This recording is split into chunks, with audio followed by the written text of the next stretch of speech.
go. Oh. Well,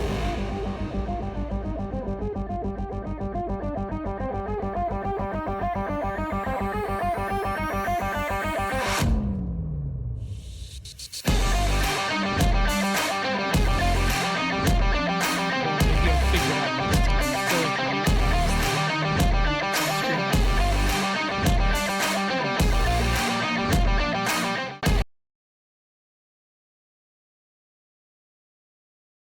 Hey, we are go. We are doing another night of surviving in another world as a Villainous Fox Girl. We are reading this on the Amazon Kindle, Amazon purchase.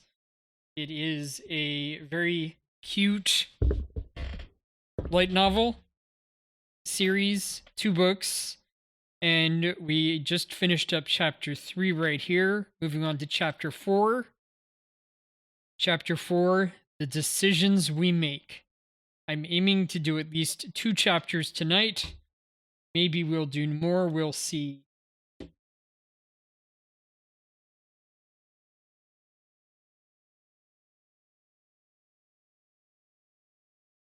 All right. Chapter 4, The Decisions We Make. This is from the perspective of Claire, the sister fox girl.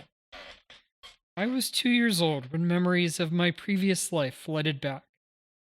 Being just a baby, I barely had any memories of my own. I remember the confusion I felt, finding myself in the body of a toddler, still having yet to develop a sense of identity.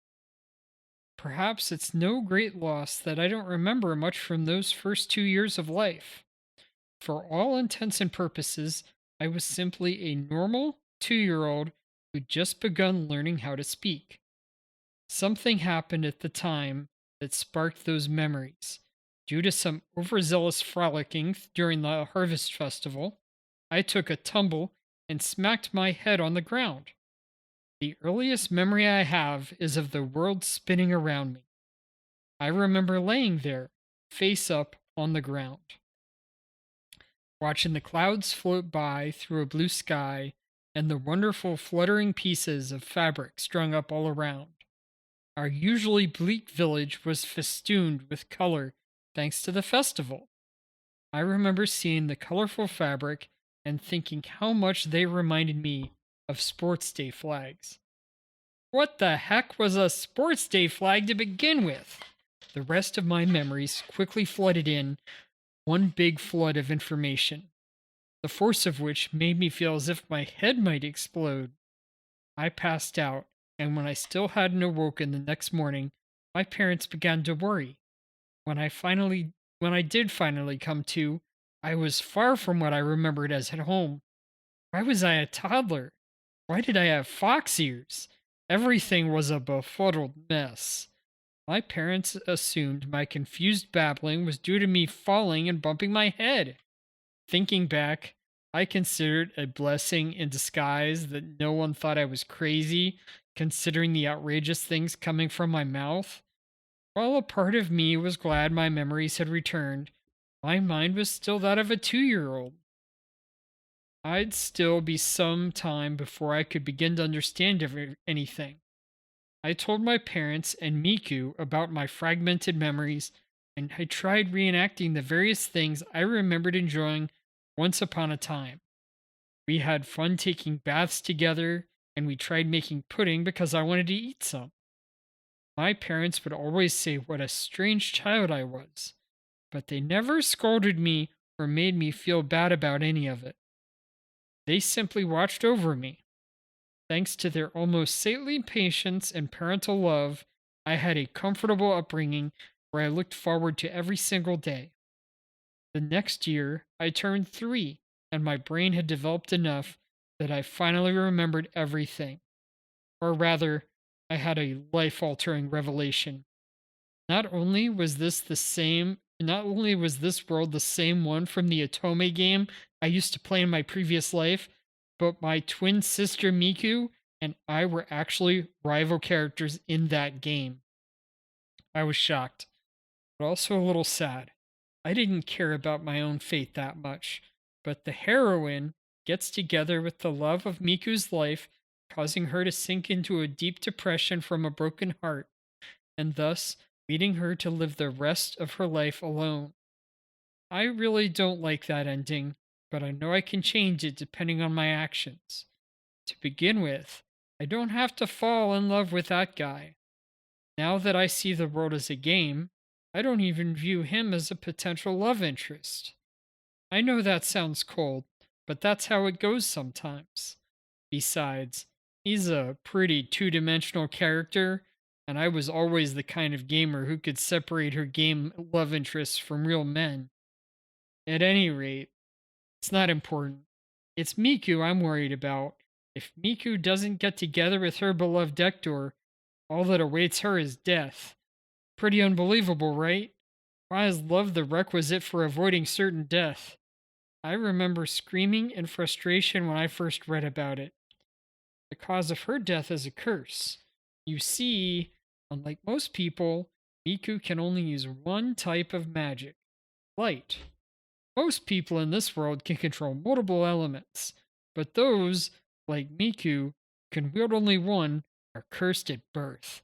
To be fair, some consider it more of a blessing than a curse. Because the goddess of light loved her a little too much, her power is far stronger than normal. Downside is that she can't learn any other type of magic, and she's cursed with a negative character trait. You know how jealous gods can be. They want solitary devotion more than anything. Loving parents would want what is best for their children, but that's not how gods and goddesses think. This jealousy between gods is the reason why some unlucky few are born with the ability to use one type of magic. Only one type of magic. Miku was born with an extra blessing from the goddess of light, and as such, she's cursed with the tendency to get single mindedly fixated on things. In this case, to love only one person for the rest of her entire life.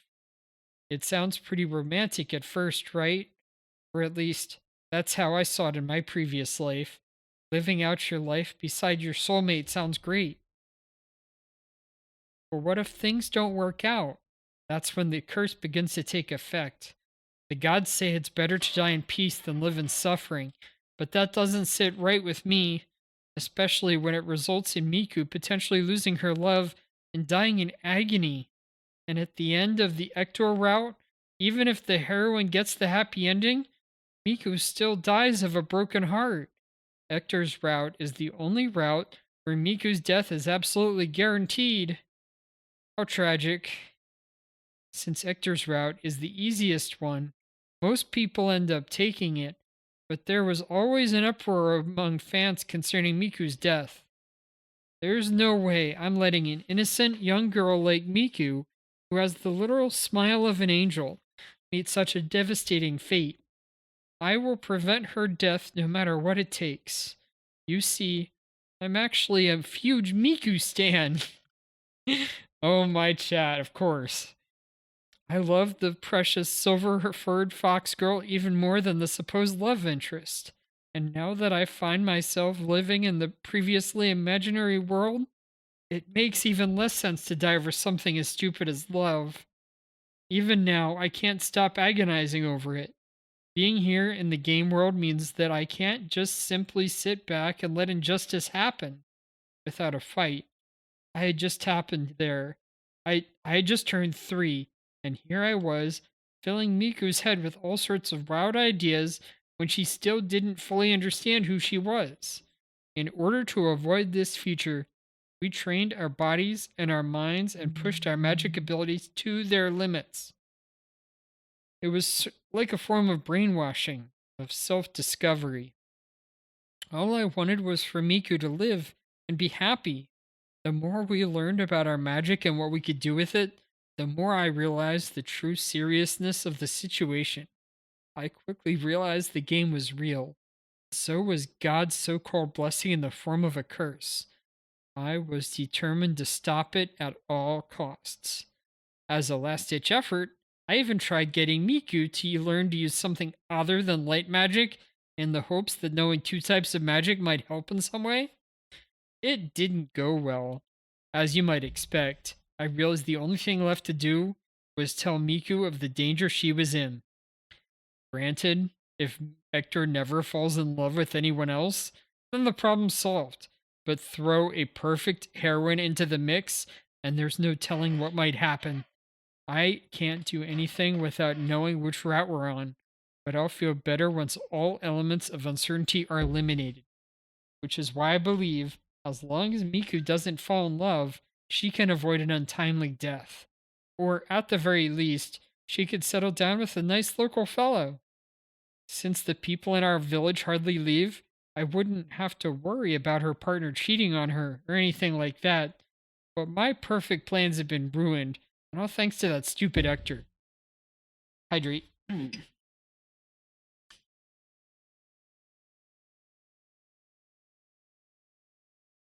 Well, there's no use crying over spilled milk. I kept her from falling in love at first sight, at least, so things aren't going horribly wrong.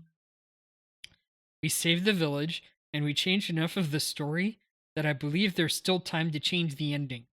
For Miku, love is what will lead directly to her destruction. And now we're part of the Lana Killer Guild. Can't let my guard down even for a second. I have to protect Miku at all costs. There's always a chance she could end up with Rinny or Macro. Did you say something? No, it's nothing. Forget about it. I had been speaking out loud to myself without realizing it, and Rinny's outrageously good hearing had picked it up. I have to stay focused. Hector's been testing me this entire time. I know he's a reborn, just like me. I'm sure of it. I also know that he knows I'm a reborn as well. That stupid smirk of his is such a sure giveaway. He must be laughing at how clearly frustrated we are. He drives me up the wall. Hector in the game is so pure of heart that even the thought of him with such a devilish smirk would be absurd. Okay, calm down. Let's think about this rationally. If Hector really is a reborn, then he must have a reason behind wanting us to join the guild. I have to figure out what that is. There are three love interests in the game, and they're the three ones who are with us right now. Hector, Rini, and Macro. By changing the story, we'd end up completely avoiding these three characters, which is probably why Hector wanted to stick to the original plot. So, who will he end up with? The heroine? Miku? All I can do is watch and wait, but he seems to have his sights set on Miku. I have no idea if his interest is innocent or if he intends on leading her to doom. I can't figure him out. Check to make sure this is.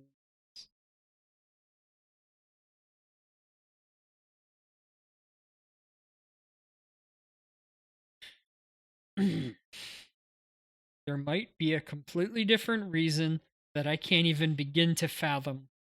Without knowing how he'll react when the heroine shows up, it's dangerous for Miku to get close to Hector, regardless of how he feels it for her right now. Since my original plan was to keep them apart, I guess that's the best I can do for now. Sigh.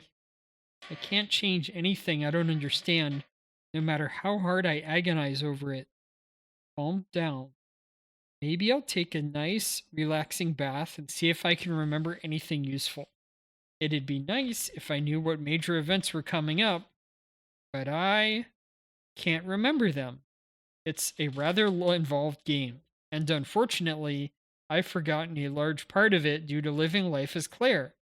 But as long as I have a plan in place, there's no need to rush into anything. I'm done, I declare as I get up from the table. While carrying my utensils and plate to the kitchen, I tell everyone I'm going to draw a bath before heading to the living room. Hector's perspective. It's only recently that I realized I was living in a fictional world. Up until now, I lived life as a simple child. I was an attractive orphan with a promising future who knew their way around a sword and had a few tricks up their sleeve. Not that I am that big of a narcissist that I to think about myself. It's merely what I've heard from others. As a 10-year-old kid who never laid eyes on a mirror, how could I possibly know that about myself? But you're so good looking, Hector. That's right. I've been reborn as the male protagonist in a Bishoujo game, a game focused on romancing the attractive female characters. When I learned that, my heart leapt for joy. Give me a break. I'm still a guy after all. Having countless attractive women throwing themselves at you is basically a dream come true. There's no man alive who hasn't fantasized about that at least once. Probably. I learned all about that and more when I turned 10. It was also the first time I'd ever caught a glimpse of myself in a mirror. Long, flowing golden locks and dazzling emerald eyes. I looked like a prince out of some fairy tale, and it took some time before I realized the reflection was mine.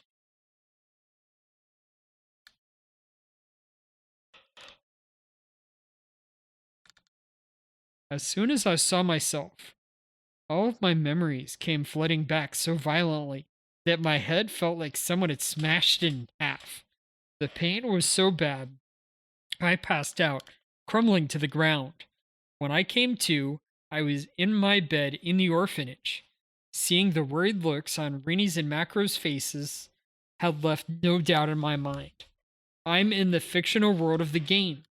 I've been reborn as the character Hector, and the game has already begun. I frantically struggled to grasp the situation I was in. How long have I been Hector? Since I was born? A part of me wondered if I'd somehow hijacked Hector's consciousness. After thinking about it long and hard, I came to the conclusion that it was probably the former, mainly because the return of my memories, my personality hadn't seemed to have changed that much. In the game, Hector is kind hearted and princely. I, on the other hand, am simple, stupid, and I hate to lose more than anything. In short, I'm a mischievous troublemaker. There's no way a guy who was constantly running around pulling pranks on Rinnie and Macro could possibly be Hector. The fact that I hadn't hoisted somebody else's consciousness from their body was a relief. At least, I mean, they'd be pretty useful for the original Hector, right? Knowing that it made it easier to bask.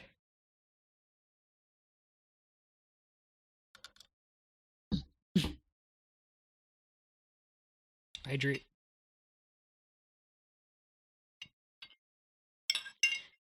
In the glory of my new life.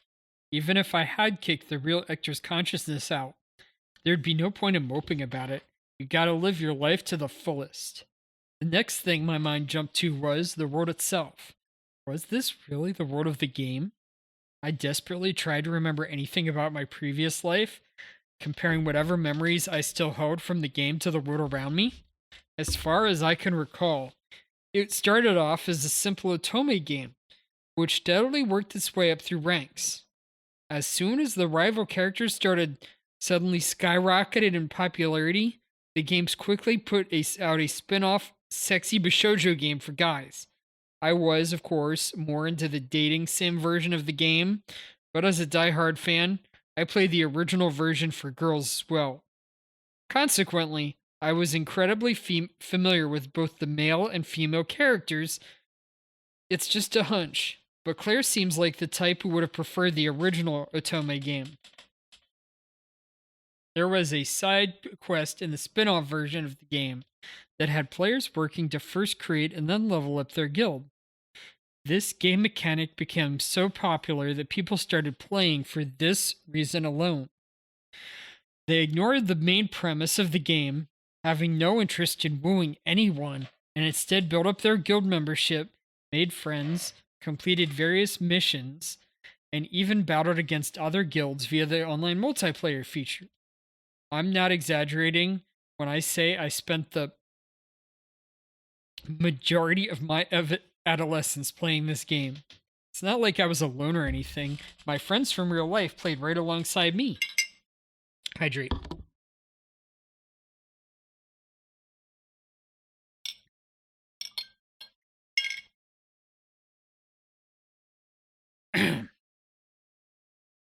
But that's my but let's leave my adolescence in the past for now. Being reincarnated into this world means there's one thing I absolutely cannot forget about, and that's advancing the spin off story. The main protagonist, Ector, will always be faced with an important decision at some point along his journey. Being a dating sim, this decision is choosing who to date. Once you beat the game, you have the option of a harem route where you can date multiple women at once, but for me, there's only ever been one girl. Everything else is just a bonus. I played through the game countless times, and the girl I fell for every single time is, of course, Miku. What's better than a silver-furred, innocent, shy fox girl? Some of my friends preferred Miku's twin, the cheerful, spunky, on again, off again Claire. Others prefer Lara, the heroine of the Otome game, who had a charmingly devilish naivety about her. Still, others favored the spoil and bratty Candace or the cool and stylish Angela. But for me, I only had eyes for Miku. I've never given a thought to anyone else. Being able to date her in real life would be a dream come true. And apparently, now it has. Thank the gods.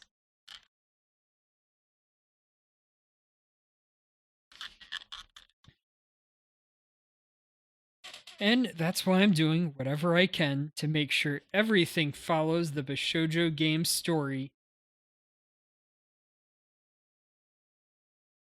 perfectly. I've worked so hard to make sure I'm as close as possible to both Rini and Macro, and that we're all at peak performance levels. Actually, it wasn't really that difficult.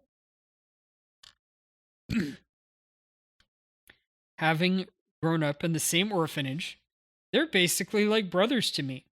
Rini's the oldest by a year, but that doesn't stop him and Macro from constantly fighting like cats and dogs, putting me in charge of babysitting them.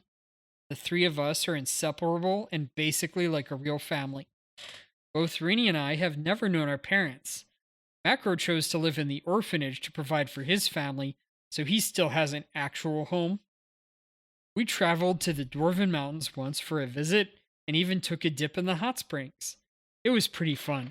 I'd love to take Miku sometime. I know she'd absolutely love it.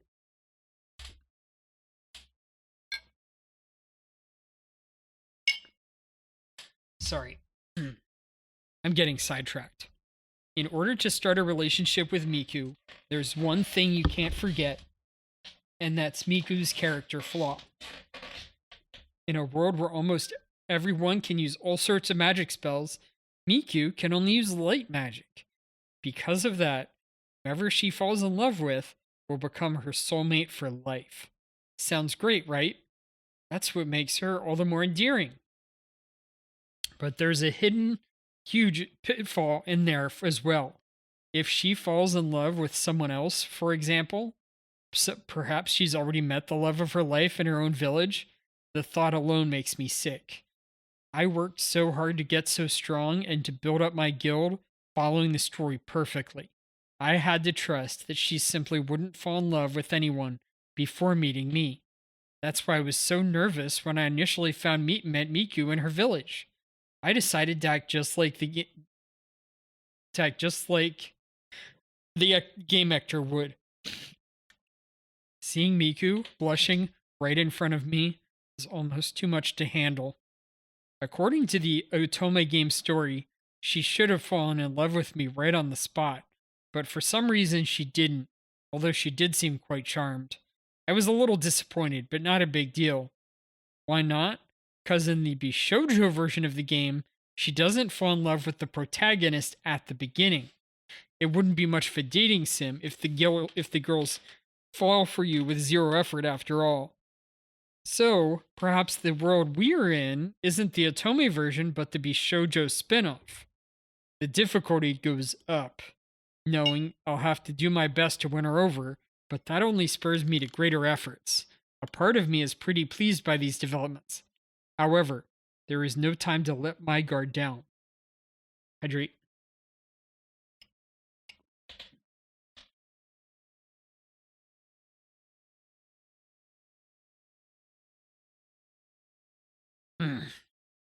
Regardless of what I know about the game, This is our reality now, which introduces the possibility of fluctuations and changes to the main story. Everything would be for nothing if the girls stayed in their village and didn't end up joining the guild.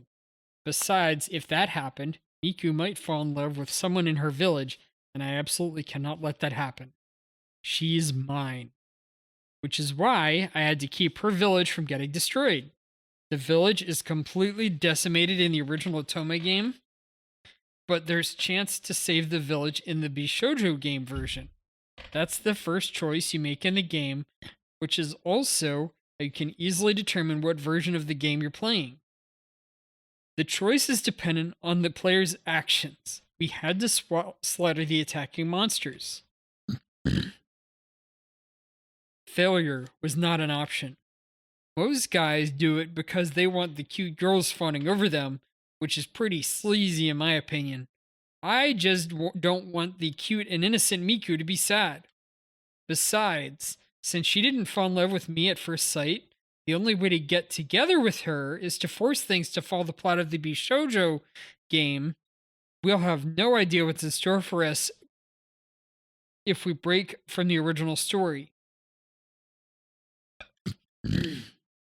If I want to save her life, then I need her to fall in love with me. It took everything I had and a bit more to get Rini and Macro to follow my lead. After all, we were supposed to go in the opposite direction from where we were told. Of course, they were resistant. The village was about to be destroyed. They suggested splitting up into two groups, which seemed perfectly reasonable, but I knew better. Taking down that horde of monsters without all three of us would be tough. Plus, we had to go straight there without any detours. It was a race against time. There's no way I could tell them this because of my memories from a previous life. I'd made sure they'd believe me at some point, but to spring something like that on them without warning would be a bit too much.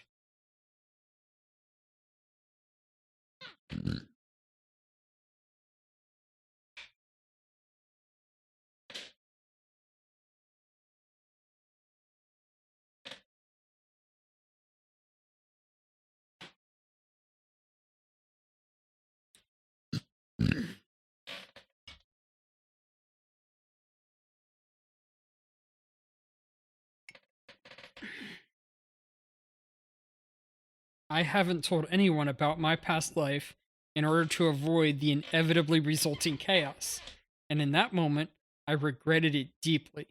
All I could do was hope they trusted me. I basically forced them into doing so. Stop graveling like that. You sound like you're lost your flipping mind. It just doesn't make any sense. You know we're the only ones who would ever believe you on your spoken word alone, not without with not one proof of with not one ounce of proof to back it up. I know, and I'm sorry, but if we're wrong, the village will be destroyed. I know that they're coming from the south. They finally came around at the very last possible second. They were right though. If we went south and the monsters weren't there, the village would be done for. I'll take full responsibility for what happens. Please. But I knew I wasn't wrong. I couldn't be wrong. I'd played through both versions of the game enough times to know one of the most important scenes in the story. And if the scene played out as it should, idiot, all our butts will be toast if you're wrong. Stop talking about your butt and let's go. We don't have time. Rini, Macro, they absolutely believed me. Well, just not. I'm not sure if they actually believed me or not, but they listened. In the end, the monsters came from the south. As I said, they couldn't feel their evil presence growing stronger and stronger as they got closer. Honestly speaking,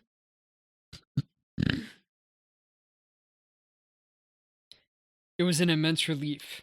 All that was left was the battle itself, which was honestly a piece of cake considering how hard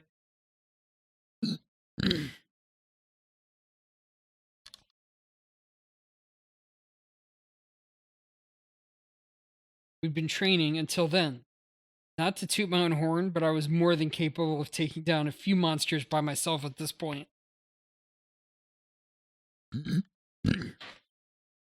To be fair, I'd been fairly anxious ever since the Fox twins headed off on their own. I'm just glad we made it in time. In the end, I guess that Claire was a reborn like me, and that Claire is the reason why so many things are oddly so off. But there's one miscalculation I made that I'm grateful for, and that's how unusually powerful Miku and Claire are. In both versions of the game, the twins are still pretty useless at this stage of the story. I'm still worried about what lies in wait for us thanks to in part to these story deviations, but for now, I think we can make this work. All right, give me a second.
I'm back. To be fair, I had been fairly anxious since the Fox twins headed off on their own. I'm just glad we made it in time. In the end, I guessed Claire was a reborn like me, and that Claire is the reason why so many things are oddly off. but there's one miscalculation. I read that. I was able to convince their parents that their powers would simply to go to waste in a peaceful village like theirs. I had to get rid of any obstacle in the way of the twins joining us on our journey. I could feel Claire's death glare from afar, but her parents were surprisingly grateful, and thus the story was back on track. The village was saved, and we'd befriended both girls. The game was progressing in our favor, and now we could take my time wooing Miku. Granted, there's still the problem of other girls potentially falling for me, but I'll be fine as long as I can keep a level head, and I know I can. Never underestimate a Miku stan. Still, I can't forget that this is the real world and not the game. In other words, you can never know when a mature young lady like Miku might suddenly find herself falling in love. Rini and Macro are here, and the city being so much bigger than her village means there's plenty of eligible bachelors I have to be wary of. It's only a matter of time. After all, she's stupidly adorable. I have to get her to fall in love with me while simultaneously keeping other guys away. This is like a dating sim on hard mode. The danger keeps things exciting. Besides,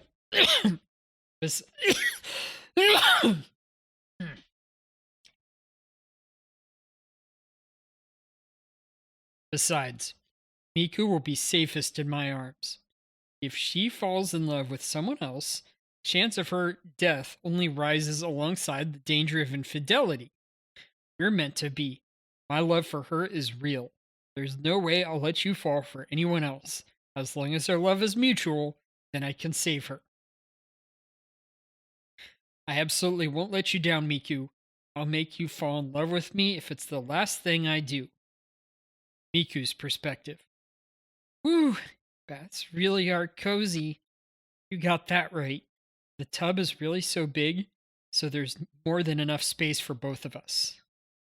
And it's the two fox girls in the tub, and they're tiny.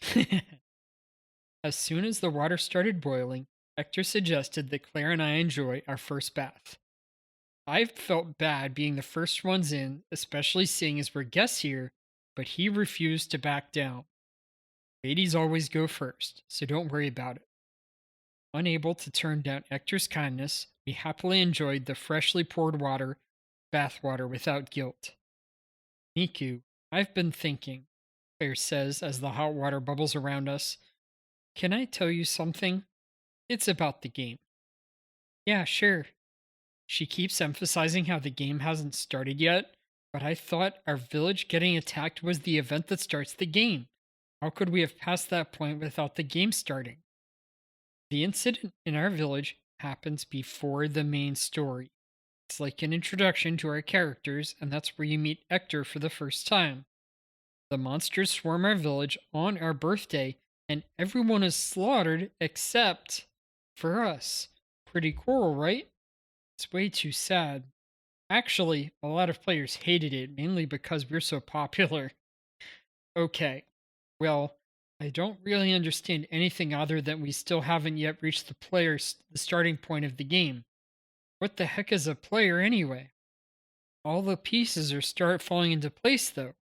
The game starts as soon as we find all the members of the guild. We've got our three main suitors, Hector, Rini, and Macro.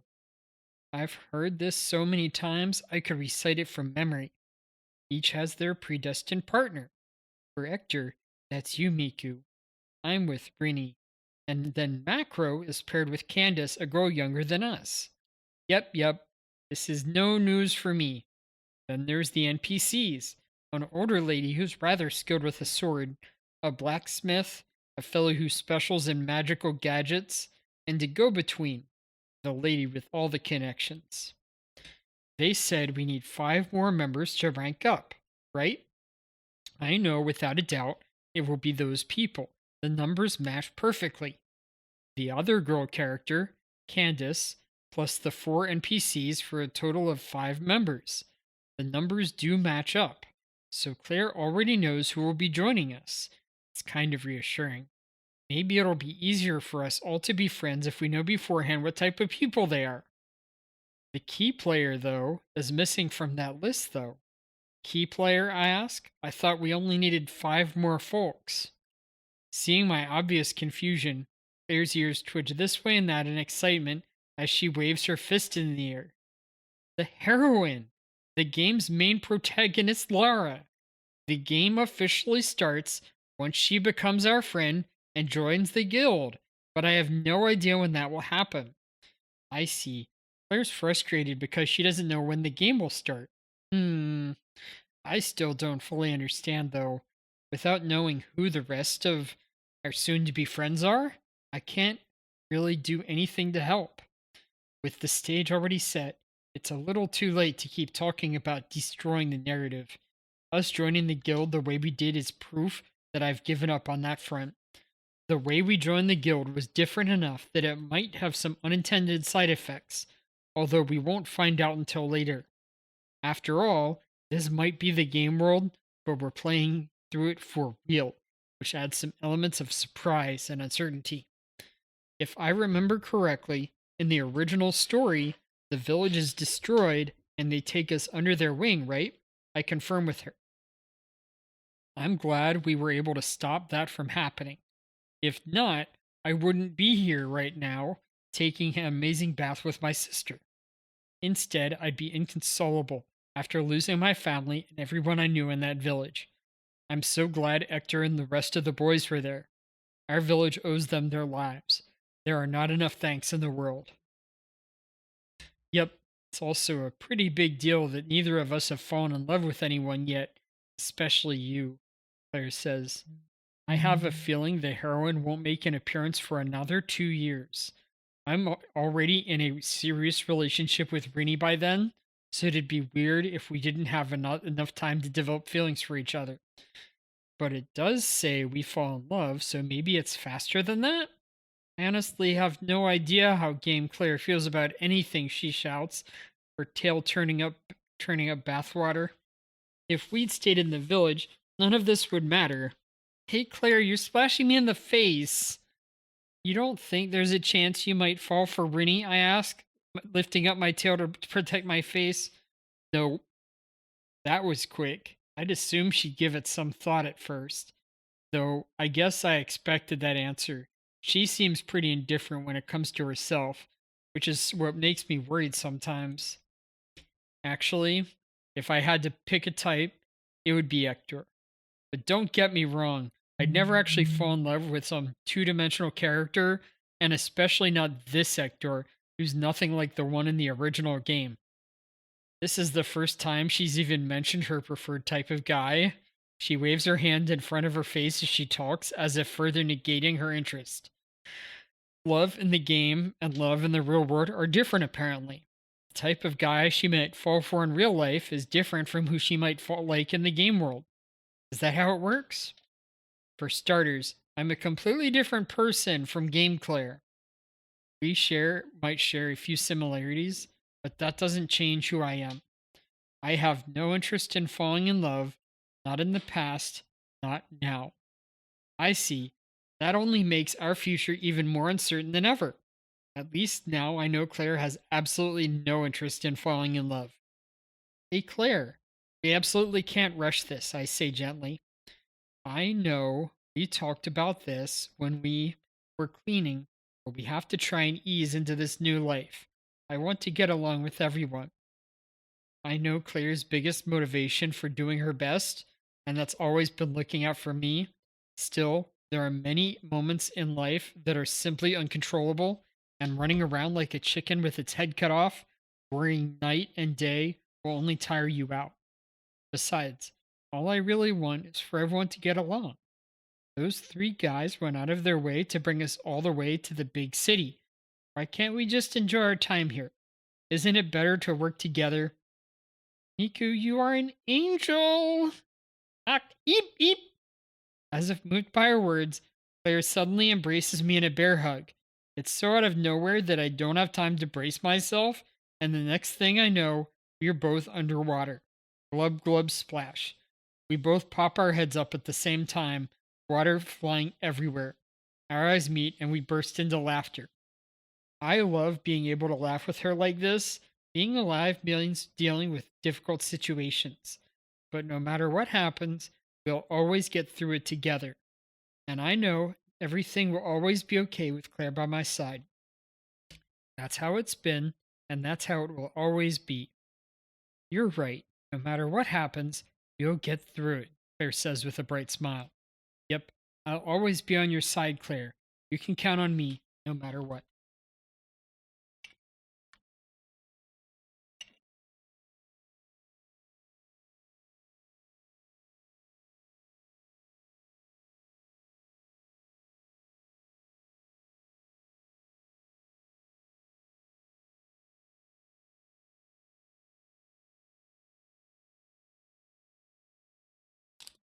Fixing up some tea here.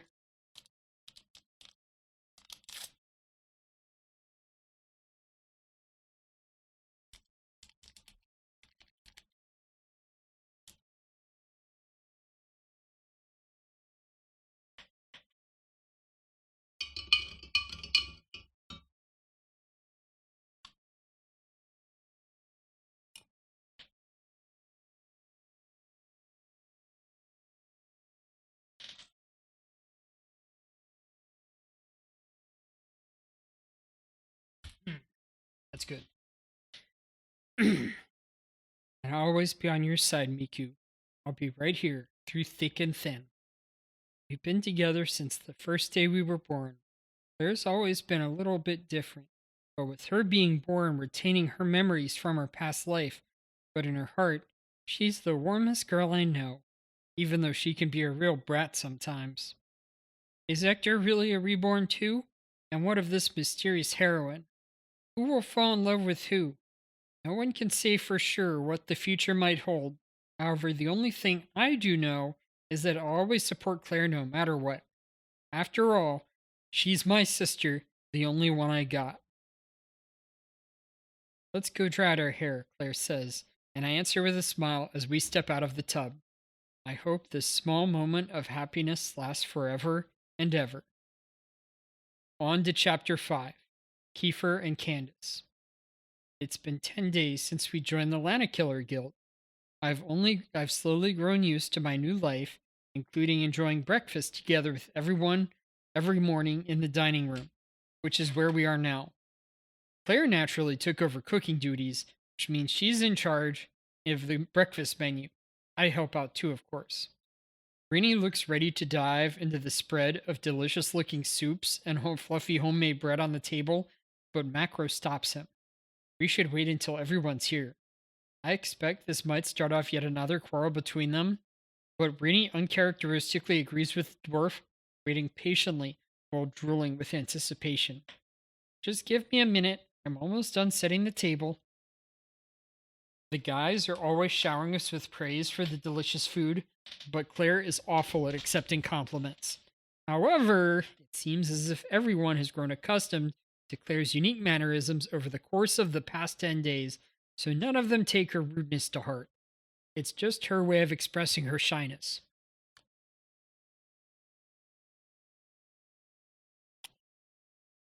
With everyone seated and the food ready, Hector addresses all of us as we dig in. I think that today's the day to try and convince some fresh meat to join our guild. So it's finally time for our group of friends to grow a little bigger. Ever since we arrived in this city, we've been keeping the mansion clean and organized and becoming familiar with the streets around the guild. We've been registered as official Lana Killer Guild members. That's right, now both Claire and I can call ourselves members of the Lana Killer Guild. Of course, Claire ended up dragging her feet until the last minute, muttering something about still being able to unravel the original story. I understood her reluctance, but at the same time, I can't hide my excitement over our new life. I'm sorry, Claire. There are many things I've seen or experienced, and every day is practically bursting with excitement. Plus, we have new friends to look forward to, right? My honest words helped sway Claire, and she eventually registered alongside me. I guess it's pretty nice here, she said. I'm sure if we'd stayed in the village, we'd be bored out of our minds by now.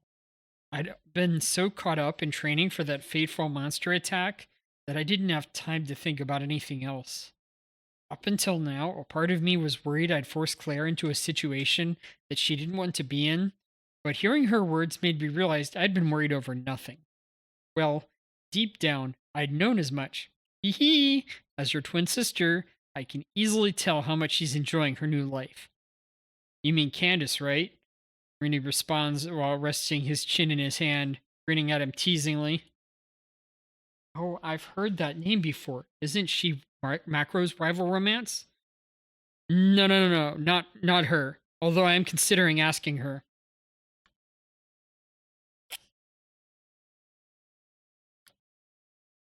Kiefer, then, Macro interjects as he brings his coffee cup to his lips, his eyes focused on the clearly flustered Ector. Kiefer? I've never heard that name before.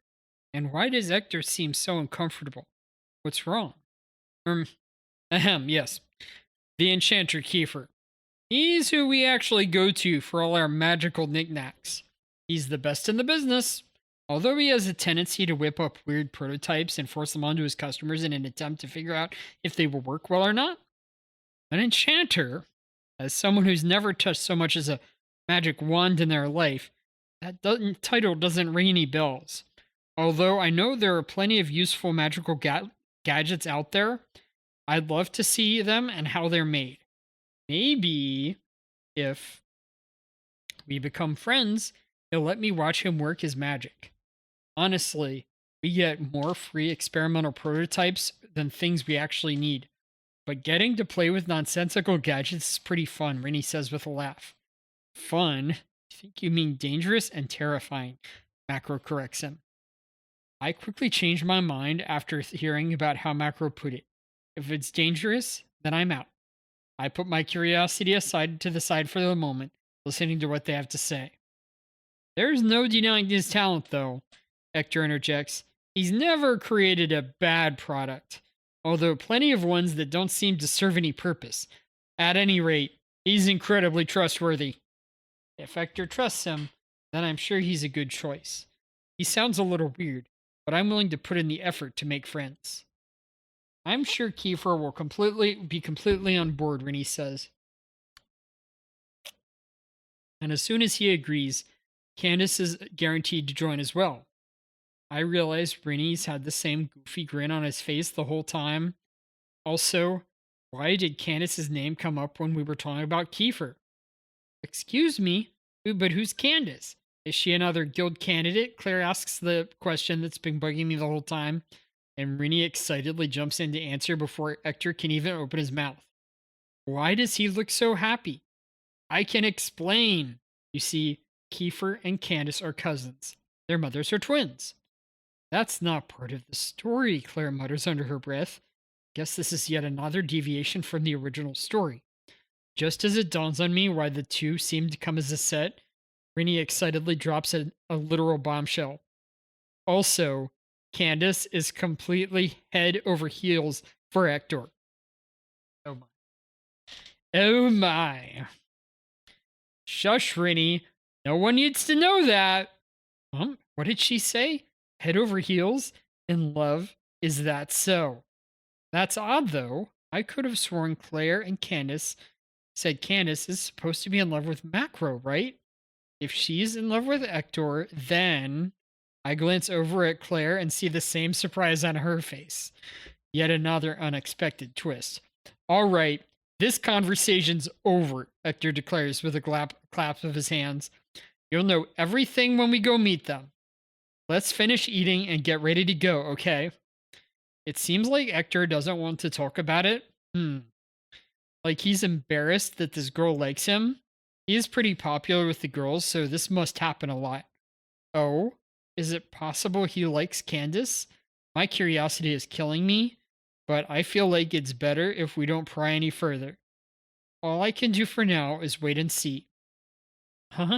This might be a bad case of accidental flirtation. Hector messed up big time. It's too bad he's not like the actual character in the story.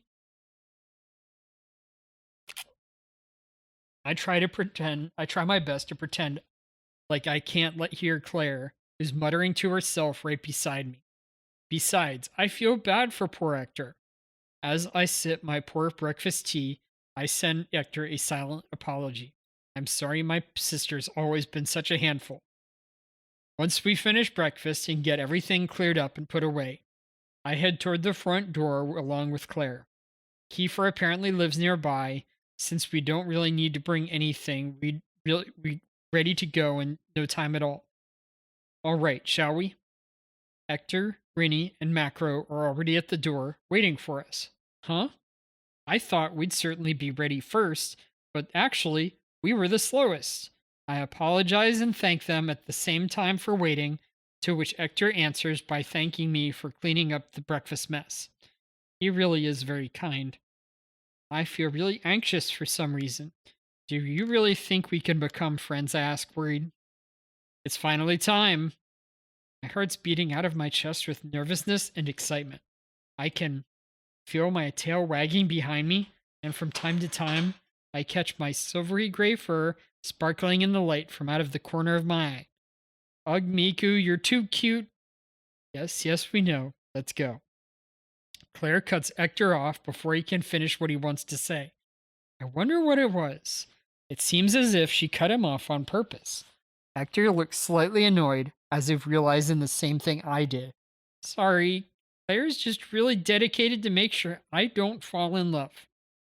We step out of the guild and begin making our way to the center of the city. Kiefer's store is located in the back of the main shopping district, nestled among the other shops. I'm sure he'd get far more business if his shop was located along the main street, but the others tell me he prefers it this way. For someone with this level of talent, it's a wasted opportunity for sure, being all the way out here. Rini mutters, his arms folded in front of him. I agree. There must be a reason, though. Is his shop really down there? I ask. Once we turn off the bustling main street that runs through the shopping district and onto the narrow alleyway, I start to worry about exactly where we're going. After walking and walking with seemingly no end in sight, I voice my concerns. I mean, we're on a road that's more like a lane with no other people in sight, flanked on all sides by tall buildings. The path is so narrow, we're forced to walk single file, making me concerned over what might happen if we accidentally encounter someone coming from the opposite direction. I know how it looks, but I promise this really is the way. Hector immediately answers me with a bright smile. Now you understand why we're so confused about where he chooses to conduct business. We'll get there right at the point where you start to worry if we really have gone the wrong way. Yep, there it is. Macro's description is boringly spot on, but I can't help but breathe a huge sigh of relief. I really was beginning to worry we'd never find it. I can see the smoke rising into the air from somewhere in front of us, although I can't see the building yet. When we finally arrive, I'm faced with an open space much wider than I expected. There are two buildings standing side by side, a smaller round hut with a brick red roof, and next to it, a much larger, solidly built building. I would guess the smaller one is the workshop? Directly behind both buildings is a dense forest that seems to spread out in all directions. Wait, a forest? Here? We're still in the middle of the city, right?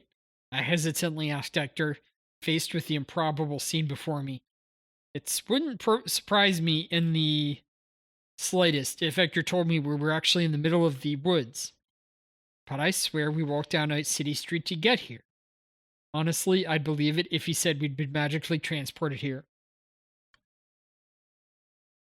Oh, right. You're so used to it that it doesn't seem weird anymore. I guess it's a little odd, huh? He scratches at the back of his head awkwardly, a wry smile on his face, as if he clearly understands how I feel.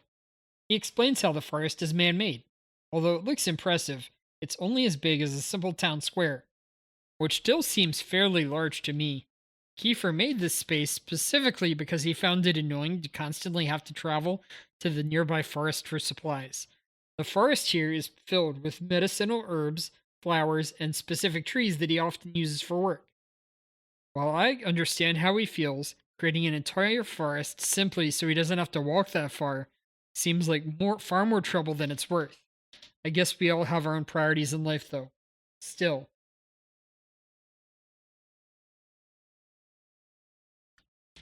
knowing all this is enough to convince me Kiefer is certainly more than a little odd. I wonder what it looks like from the sky. Like a forest in the middle of the city? You could see it from up there if you wanted to, Miku, Fair says, envy in her voice. Hee hee, I kind of want to take a look, but I need a special permit to fly within the city limits. Without the proper documentation, I'm not allowed to fly within city limits, and these documents are usually only provided for work related purposes or other specified reasons.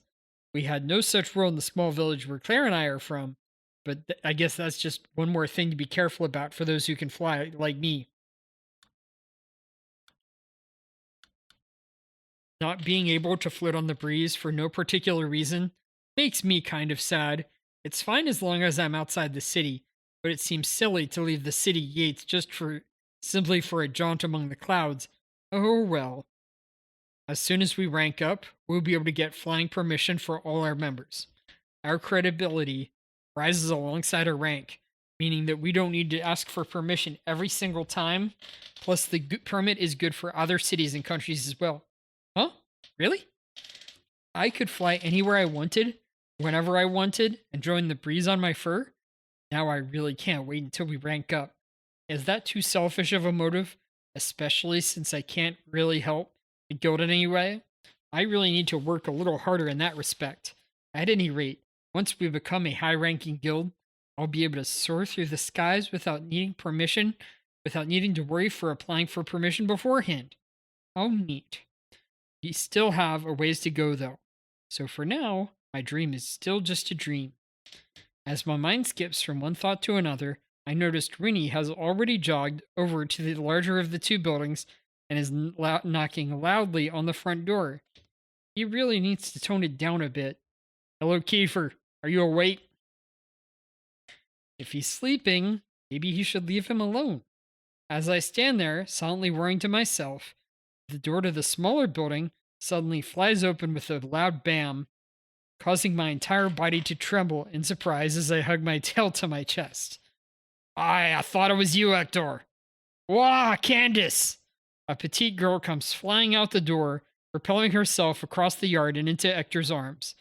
Her bright orange hair is divided into two pigtails, one of which out of which peek two cat ears, twitching excitedly this way and that. Oh, she's really cute. The last thing I wanted to deal with right now was that barbarian, but then I realized you were probably with him, so I rushed out to see. And wouldn't you know it, I was right. Hey, come on, I mean it. Give me a little space, Candace. Candace is enthusiastically embracing Hector, despite delight shining in her eyes. There's an aura around her that reminds me of sweet candy. She really is adorable. I want to hug her. Meanwhile, Hector seems to be struggling to extract himself from her enthusiastic grip. He's not making any progress since he's also trying not to hurt her at the same time. Why does he look so uncomfortable? If I had an adorable girl like her in my arms, I'd be overjoyed.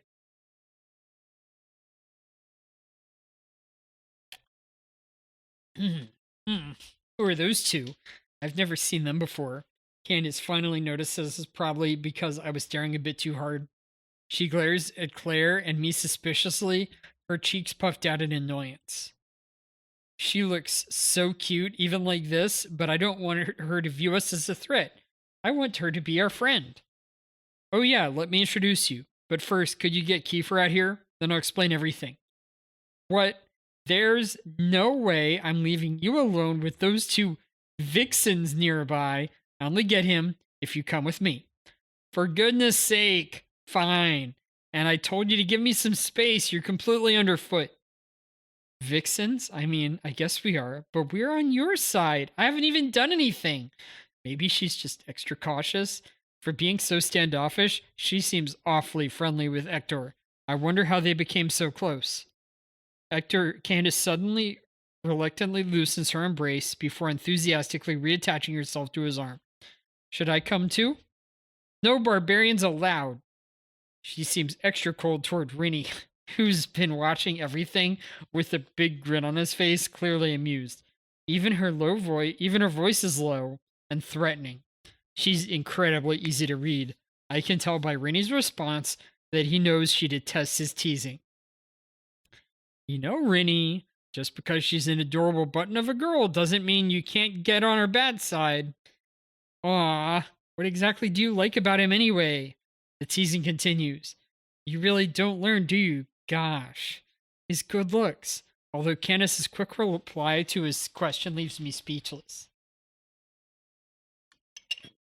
As someone, as everyone stares there in complete silence, Candace begins dragging Hector toward the larger of the two buildings before they disappear inside. His looks, I mean, I can't deny his face is beautifully sculpted, but that is quite a bold answer. She clung to him just like that the first time they met, too. Oh, really? I ask. She didn't do anything to earn her infection first? There's no way she would be this affectionate if he didn't encourage it, Claire mutters under her breath as I stand there, smiling awkwardly at Macro's simple explanation. I think we're going to be best friends. Why would you be? Are we talking about the same girl? I'm completely at a loss here, but I guess Claire knows something I don't. All we can do is worry and hope we get along somehow.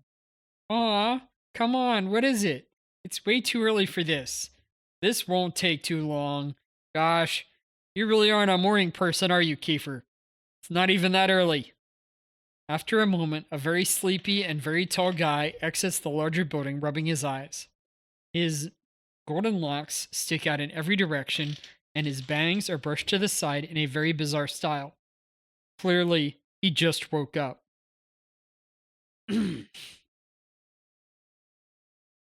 Lost my place.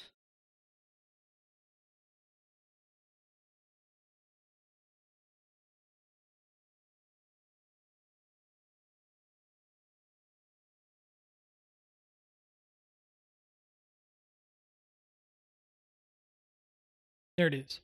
I feel bad for dragging him out of bed. Directly behind him is Hector, forcing him forward with a disgruntled look on his face. It seems they know each other very well. You should be sleeping in your bed anyway. It's no good, Hector. I've told him all the time, and he never listens to me. I've basically made the main house my personal bedroom. Honestly, it's been 5 days since he left his workshop. Candace complains. What? The bigger building isn't the house? It's the workshop? The smaller building is where they live? There must be a lot of research going on if he needs space that large. How impressive.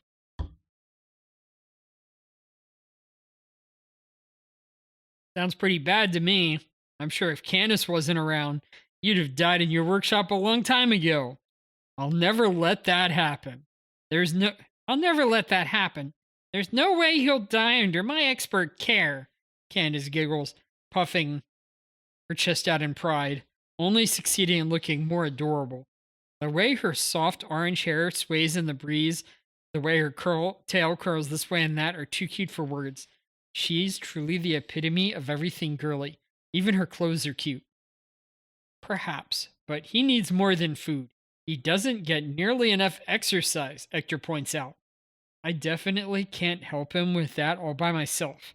That's why I need everyone's help. We don't have time for that. You're such a mean little brat, Candace pouts in response to Marco's cold response. He really needs to work on his delivery. Both of them do, actually. It's odd, though. According to Claire, Candace ends up in love with Macro. She certainly doesn't seem like she's in love with him. I glance over to see Claire watching them with a look of bewilderment plastered on her face. If you don't actually need me for anything, I'm going back to bed, Kiefer says, stifling a yawn. I didn't get any sleep yesterday, or the day before that, or the day before that. How many days has it been since he slept? As I stare at him in shock, completely overwhelmed by the thought, Kiefer notices my intense stare and turns his attention toward me. Oh ho! And who are these lovely ladies? Did you bring them here to join my harem of wives? Stop joking around, you creepy jerk. Don't get ahead of yourself. Ha ha ha ha, you're scary, Hector. He's a far more laid back guy than I originally imagined him to be. I can tell right away that he's joking. You sure seem like fun to be around, Kiefer, I blurt out. Hector shaking him by the lapels of his shirt, though, is pretty scary. Don't be too mad at him, Hector, I say as Kiefer cries out between shakes, telling Hector to calm down. Hector finally does, releasing Kiefer's shirt from his grip. Miku, really are an angel, Hector says. You're not joking. She possesses an angelic kindness as well. You pursuing her? If not, can I? Hector looks on the verge of exploding as he once again grabs Kiefer by the front of his shirt. With such a flat, almost serious delivery, it's impossible for me to tell whether Kiefer's joking or not. It's impressive to see him laughing aloud in pure delight, even while Hector shakes him vigorously back and forth. What a conniving jerk! And I can't read him at all. I barely catch Claire's words as she mutters under her breath, although I can't understand them. Conniving? What's that mean? Shouldn't we get to the reason why we're here in the first place? Hector's got a firm grip on Kiefer while Candace watches on, clearly annoyed. Rini is laughing his butt off, and Macro is watching it all, stoic and silent as always. That leaves the two of us, although it's ultimately Claire who speaks up in an attempt to intervene and get us back on track. Thank you, Claire. I almost forgot why we came here in the first place. Ugh, sorry. You're right. Came here with a request for you, Kiefer. You're giving me permission to wed these absolutely beautiful ladies? Absolutely not. This is serious. Stop joking around. Well, ow. Stop grinding me in the skull while I'm sleep deprived. I see now. Kiefer is the one who keeps throwing us off track.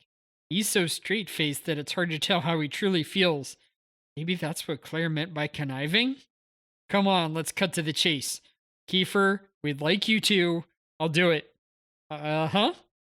Kiefer answers immediately, a big smile on his face, without even waiting to hear what Hector has to say. I can see a vein throbbing angrily from Hector's forehead, the strained smile on his face almost frightening in its intensity. You have no idea what I'm about to say. You want to make Planet Killer a high-ranking guild, and to do so, you need more members, so you're here in an attempt to ask me to join. I'm right, aren't I? What? How did you know? Even Hector's eyes are wide in surprise, but only for a moment. You're really quite something, Kiefer. I always forget that you tend to be one step ahead of everyone. I'm not sure when you're complaining when I said I'll do it. Hector hangs his head in surrender. I don't understand what's going on at all. It seems Kiefer knew we'd be here before we even arrived. That's why he was able to give such a fast response, because he'd already thought it over. And now you're going to tell me that I continue living here as long as I want, right? Kiefer continues, exactly saying what Hector should be. That I'm associated with the guild on paper only. It'll be a huge hassle if there's ever an emergency. But business seems to be booming, and there's no good reason to turn you down. So there you go. That's the part of your personality that really pisses me off, Hector snaps. Am I wrong? The fact that you're right is what's so frustrating. Thanks, you're such a big help. He really is a weird fellow. I can tell Hector's not really mad. No, actually, he is really mad, but there still seems to be an air of friendship about them. I can't help but giggle at how amusing their character interactions are. I can join too, right, Hector? Candace, still clinging to Hector's arm, suddenly pipes up, her cat ears twitching this way and that.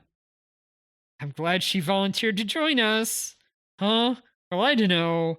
Although Hector's reply catches me off guard. What? You weren't going to ask me to join? Oh no, I can see the tears gleaming in her eyes. Of course we want you to join our guild, Candace. I finally find myself speaking up, unable to stay silent a moment longer. I want you to join, and I'm sure Hector does too, right? Miku! I ball my hands into fists and hold them up as I look toward Hector, an expression of confusion stamped on my face. We need more members, right? And Candace joins our guild in the main story. Oh, I forgot. We don't have to follow the original story anymore, but she seems to really adore Ector, which isn't even in the story to begin with. Arg, I don't understand any of this. Tell me the story. We can't leave Candace out. You're Miku? Yes, I am. Nice to meet you, Candace. I'm thrown off guard by her suspicious tone of voice. I haven't even introduced myself yet. I'm so sorry, but I hope we can get along. I try to say at the same time while holding my hand out in her direction. Perhaps due to her being overly cautious, she merely looks at it without taking it. My hand feels lonely hanging in the air like this. Why do you want me to join? Especially when we might very well become rivals? Rivals? I asked dumbfounded as she glares at me suspiciously. Rivals? What is she talking about? I cock my head to the side quizzically before Ector rushes to my side. What is going on? That's enough of that. We're all going to be great friends, so let's put aside our differences and you be quiet, Ector. This is between me and Miku. Candace is clearly angry at Ector's attempt to break us up, and a flash of light bursts into existence, blinding me briefly, but not causing any harm. Was that light magic? Come on, answer me, Miku. Do you have any feelings for Ector? You're a light magic user too, Candace? I'm so happy. We're the same, I exclaim. What? I'm overjoyed.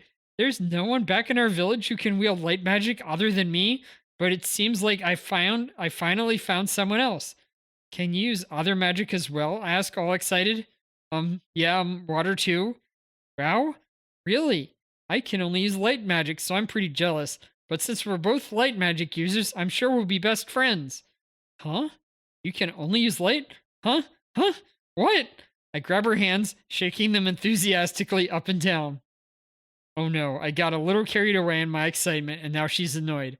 I can tell by the way her ears are flattened back against her head. Ugh, I'm sorry. I'm so sorry, I got a little carried away. What did you say again? I hesitantly ask, knowing it's far too late by now. I feel like she asked me something, but I haven't been paying attention. I feel so bad.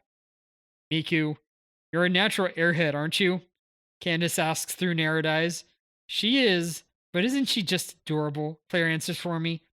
That's my twin sister Miku. I'm Claire. I promise you won't have anything to worry about when it comes from us. I just want us to be friends. I'll think about it. Well, fine. I'll be your friend, Candace says. Huh? A natural airhead? I might be a little slow, but that's a little rude. Claire agreed pretty readily, though. It seems like they're both getting along at least. Hey, no fair. I want to shake hands too. It only takes a little begging before she finally accepts my handshake as well. I hope we get along, she says, and I'm relieved that we finally ended up on friendly terms after all. But why are both Candace and Claire patting my head? Aren't I older than Candace? They eliminated every obstacle in the way of her joining, Ector sighs. Give it up, Ector. You originally wanted Candace to join our guild anyways, right? I did, but I don't want any misunderstandings either. Seriously. I can't help but hear the conversation between Ector and Rini. What does he mean by understandings? It seems pretty obvious how much Candace adores Ector. Does he find it more annoying than cute? I have no idea how. As our conversation winds to a close, Kiefer folds his arms, musing aloud. So now what? How many others do you have? I'm sure we're not the only ones you've asked. Really seems like nothing gets past him. Yeah, we just need 3 more, and then we'll have enough members. Hector answers, sounding somewhat exhausted. 3 more. Who were you thinking of asking? Angela, Wells, and Marino. Wowie! Throwing me into a real pack of weirdos. You're just as weird, so I think you'll fit in just fine. It sounds like Kiefer is familiar with the remaining 3. All weirdos, huh? Will everyone really be able to get along? Oh, there's one small detail I really want to know the answer to, though. Will Kiefer and Candace move into the guild hall with us, I ask? The mansion is so huge, and there's more than enough space for all 5 of us. Since Claire and I are sharing a room, that means 10 people can live there comfortably. Still, Kiefer has his workshop here, so it's not like he needs a place to stay. Oh, you really want me to live with you that badly? What? He grins at me as he takes a step closer. I can tell Hector and Claire are instantly put off. They are practically butt bristling with electricity, but I don't see why everyone's upset. I just want everyone to calm down. Of course, I want to get to know you better. And Candace too, I say, smiling at Candace. It's only natural you'd want to spend time together in order to get to know your new friends better. So why is everyone looking at me like I grew a second head? I tilt my head to the side, clearly confused. Uh-oh, I think Hector's dead. I startled when suddenly Hector falls to his knees as Macro watches on coolly, only the corners of his mouth twitching in amusement.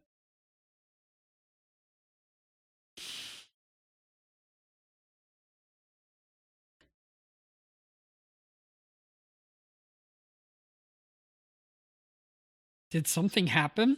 Completely at a loss, I look over at Claire, only for her to tell me not to be worried about it. It's too late for that. I'm worried. Hector? Ha ha ha ha ha. This is quickly becoming far more hilarious than I ever could have imagined. Ha ha ha ha ha. I watch on as Candace rushes over to Hector while Kiefer doubles over with laughter, clearly amused by something. Rennie is also holding his belly as he laughs out loud, and I find myself growing more and more frustrated having missed the joke. My Miku is the cutest girl in the entire world, and to make matters worse, Claire bursts out that statement, practically bursting with pride. I have no idea what's going on anymore, but I guess it's fine though. Claire's compliments always cheer me up. Back to the matter at hand, topic at hand, Kiefer says, trying to get his back on point. I'm really happy to hear you say that, Miku, but I can't spend too much time away from my workshop. I have no intention of leaving. Regardless, I'd still love to be your friend. Feel free to stop by whenever the mood strikes. Really? Thank you so much, Kiefer. I'd love that too. I hope we can be great friends. Ha ha ha. I hope so too. You truly are a cutie, Miku. I take his hand in both of mine, shaking it up and down vigorously, and as he laughs delightedly. I guess it is kind of childish, but he seems incredibly friendly, like everyone's big brother. You've been telling us to swing by for ages, but every single time we do, you just push your newfangled prototypes on us, Macro complains. Ah ha ha! That doesn't change the sentiment behind the invention, though. Besides, you can't deny that my gadgets are pretty useful. I get it now. It seems like he lives in his workshop. He gets so absorbed in his work that he has a hard time tearing himself away from it. It makes sense. Well, then, I'll just have to make time to come visit you then. How about it? I offer. How sweet of you. You're always welcome anytime. Come on over whenever you want. I almost never leave the place. There you go, making promises you can't keep. He never steps foot outside his door when he's busy with work, and when he's not working, he's usually asleep, Candace chimes in. I thought maybe the solution might be for me to visit him, but it seems like that won't work after all. Speaking of which, they didn't basically have to drag him out of the house earlier? Maybe it's a miracle I got to meet him at all.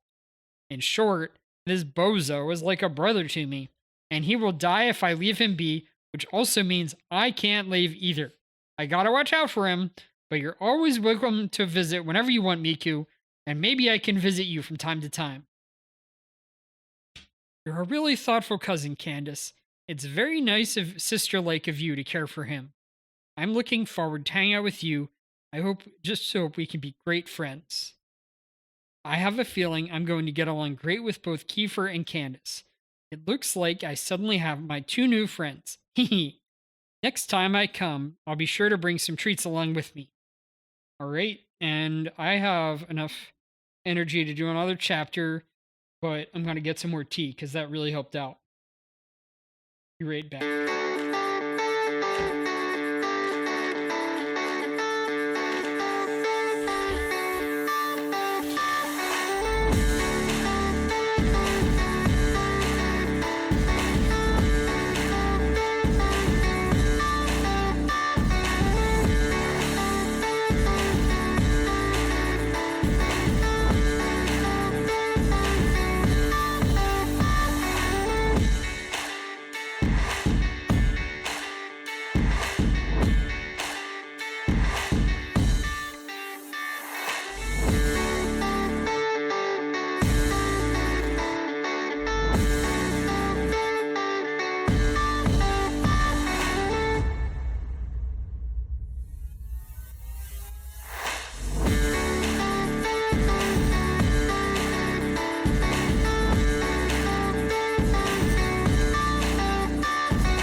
right. Take this with you.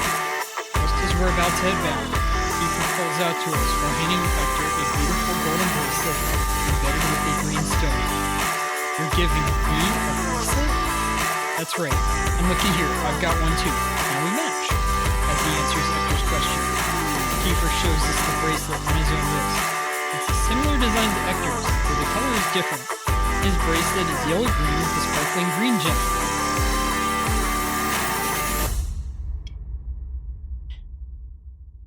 Gross. Hector seems clearly disturbed by it, but accepts the bracelet anyway. You don't know how to take a joke, Hector. Ha ha ha. Kiefer laughs. If I'm going to be matching with anyone, I'd rather it be with a cute girl myself. This must be one of Kiefer's famous magical gadgets. What is it this time? Hector asks, suspicious. Does it show your emotions in a rainbow of colors? Or maybe it makes high-pitched sounds whenever you nudge it just right. That's the one I gave you last time, right? Truly a genius piece of craftsmanship. I'm happy you remembered. Kiefer nods enthusiastically while he talks. Hector's expression is one of clear nods. Rainbow colors, a high-pitched sound, in what situation would you use those kinds? I'm impressed he can even make stuff like that. This one's just as amazing as the rest, Kiefer chuckles as he holds up his index finger. He always says that, when he whispers to me. Oh, I get it. Maybe? He must be really proud of his work. This bracelet has the ability to let you talk to anyone, no matter how far away they are. I call it the long-distance babbling bangle. Why do you insist on naming everything you create? Macro says. Besides, it is quite the name. Still, a gadget that lets you talk to someone far away seems neat. I've heard of people using incredibly specialized magical techniques to do that, but if the power is embedded in a bracelet, then anyone can do it. Are you serious? Hector exclaims. Kiefer, it's been a while since you made something actually good. He seems incredibly excited. What are you babbling about, Hector? All my gadgets are really actually good, Kiefer protests. It really is actually impressive, Claire says to herself, muttering something about communication abilities and long-distance calls. Huh? She's seen this before? It must be similar to something she used in her past life. I've thought about this often, but it seems like Claire's other world has a lot of amazingly useful stuff. For example, mechanical objects that transport folks long distances or objects that fly through the sky. I almost couldn't believe my ears when she first mentioned them.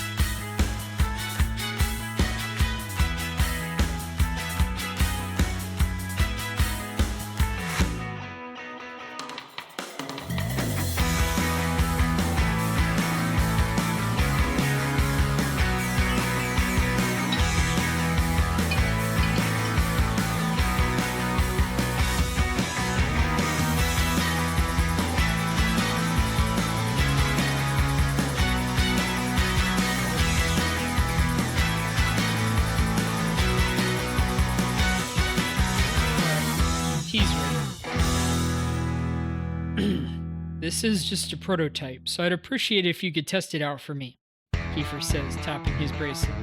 I've programmed it to let Hector and I communicate flawlessly, but I plan on making more for everyone else. This is great, really great. What's the range, by the way? Hector asks. It's based on the user's magical ability. Knowing your power, Hector, I bet you could reach the next town over or the outskirts of the forest.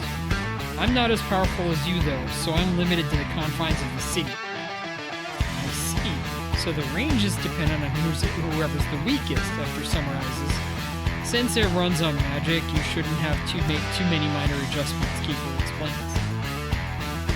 I'm guessing he says that to Miku. It seems like something that could make everyone's lives 10 times easier. Kiefer, you're a genius.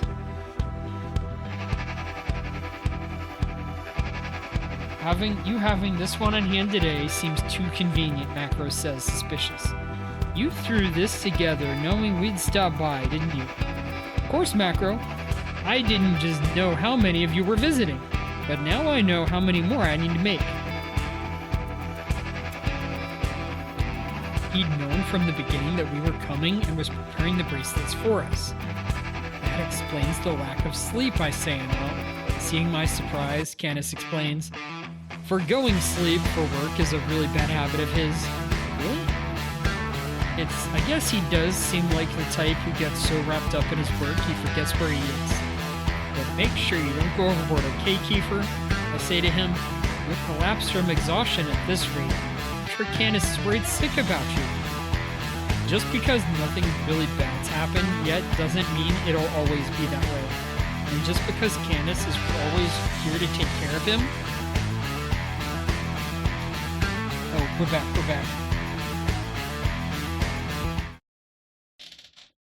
And notification, silly one. And just because Candace is always here to take care of him doesn't mean he should take advantage of her kindness. That's right, Kiefer. Claire joins in, supporting my opinion. You really have to take better care of yourself. Just saying I'll be fine doesn't instill me with confidence that you will be. You should think more about how your actions affect those around you, especially that one special someone who will be extra distraught the day your body finally has enough. Her name's Claire, right? You're not the type to hold back, huh? Even on first meetings. Strong-willed girls are okay in my book. Are you trying to avoid the topic? Claire asks, hands on her hips. She's right, even if her delivery was a bit harsh. Still, Kiefer is mature enough to laugh it off, clearly understanding her kind-hearted intentions. Sorry. Truth is a hard pill to swallow sometimes. I promise to keep that in mind. And Candace, thank you for everything.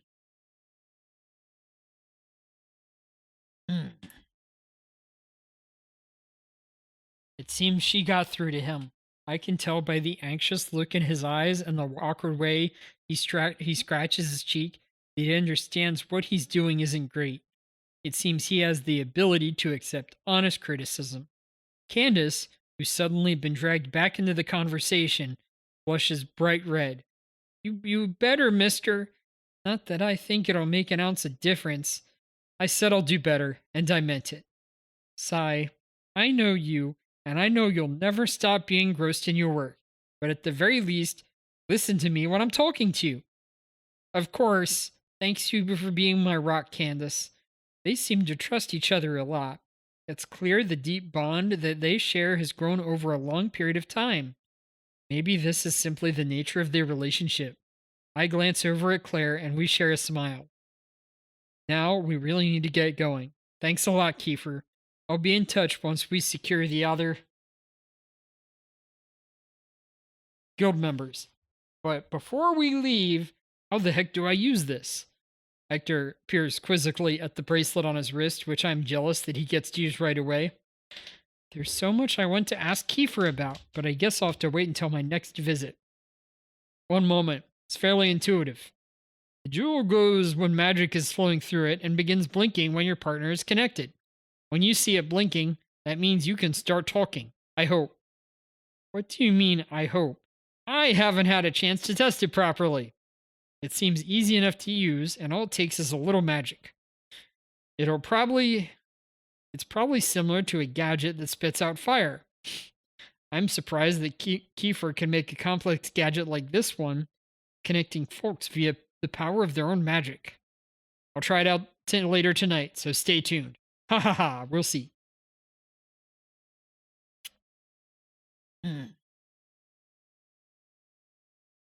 Does that mean Kiefer might be too busy with work to answer or possibly sound asleep?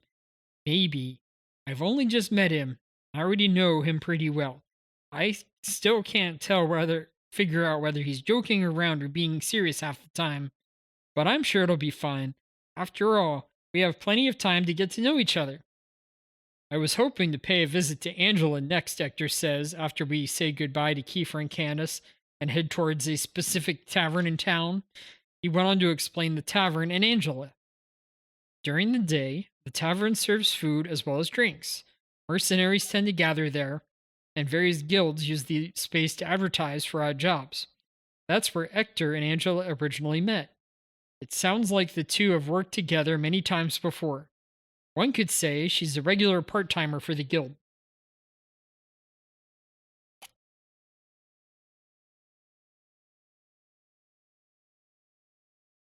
Angela's pretty good at what she does, so there's a chance she won't be interested in being tied to a guild, Macro points out. She sounds like the type of person you can always count on to get the job done, which probably means she's in high demand. As a mercenary, she's got a certain degree of freedom and the potential to make a lot of money, so it's no wonder she might not be interested in giving all that up. We've only got one chance. Claire. Rennie turns to her. Huh? Me? What? As the boys exchange worried glances, Rennie suddenly barks out Claire's name as if he'd just remembered something. Why me? She seems to say while pointing at herself, confused, her ears standing straight up. Do you know why Angela makes so much money? Rennie asks, smirking. Oh, I get it now. Hector clasps his hands together, clearly understanding Rennie's thought process.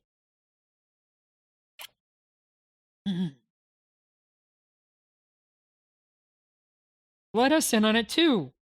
Angela's a foodie, meaning she's willing to spend boatloads of money on food. Macro explains simply for us. We're going to try and win her over with food? The three boys are well aware of how delicious Claire's cooking is, which is probably how this plan came together. If Claire makes a feast for Angela, flexing her culinary muscles, then perhaps Angela will be more willing to join us so she can eat Claire's cooking every day, or something like that.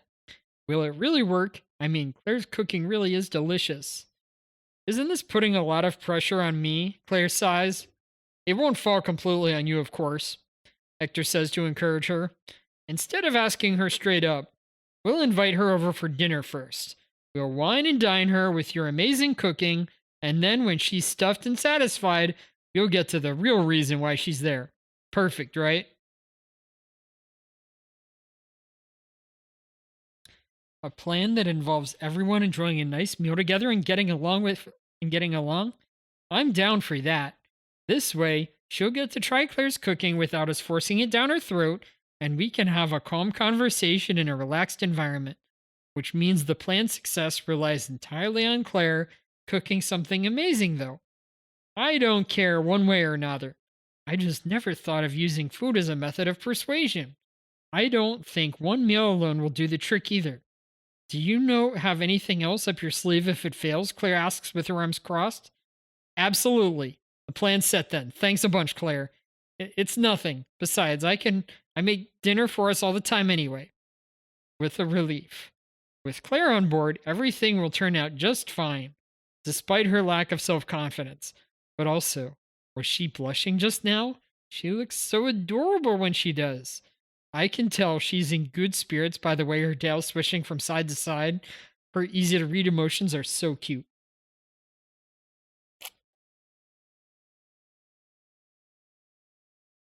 It's settled then.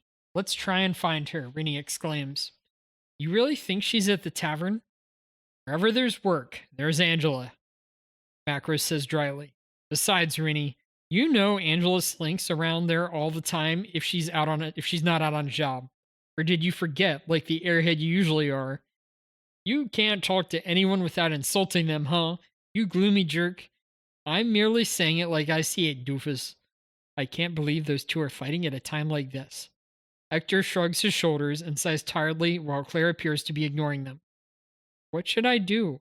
I can't just leave them like this. I'm used to them fighting all the time, but I still wish they could put aside their grievances and get along. I take a deep breath and step between them. I grab each by the arm, linking us together. Come on, let's go, you guys, I say cheerily. I was a little scared to get between them while they were fighting, but at the same time, I knew nothing bad would happen since neither of them have any ill will toward me. In their hearts, they're good folks. I look at both of them in turn, smiling. They still seem annoyed, but quickly quiet down. Huh? What? No fair, you two, Hector says, trying to join in. Let me join in with you. Come on, let's go, Hector, Claire says, pushing him ahead of her. Lead the way. Seriously? You're getting in my way too, Claire? Hector cries. Claire manages to direct Hector away from the boys before they can fight. Thanks, Claire. I guess our job from now on is to help everyone from biting each other's heads off. For being friends, they sure don't act like it sometimes. Still firmly entwined with Rinny and Macro, we follow along behind Hector and Claire. Occasionally, Rinny mutters under his breath how I can let go now, while Macro tries to silently shake me off, but I hold a firm, big smile on my face. Sorry, boys, this is what you get for acting up. I try to show them how annoyed I can get when they fight all the time, with no regard to where they are. I think I'm finally getting through to them when they, by the way, when they merely trudge silently along either side of me, even though they could easily shake me off if they wanted to. That's right. Think about what you've done. At any rate, you're stuck like this with me until we get where we're going. Miko's the type of girl who looks calm on the outside but is actually a powder keg waiting to explode, huh? Rini remarks. Shut up, you blunderhead, Macro hisses. You two might be whispering over my head, but I can still hear you. Sheesh! Dang it, I'm so jealous. I'll get you guys for this later. Huh? What? You want to know what it's like for Miku to get mad at you? Are you some kind of masochist, Hector? Gross. Please say it like you mean it, Claire. Please don't say it like you mean it, Claire. Even I'll get depressed, and you know that's not what I'm envious of anyway. I can hear Claire and Hector having a conversation in front of us, but not what they're saying. Are they fighting?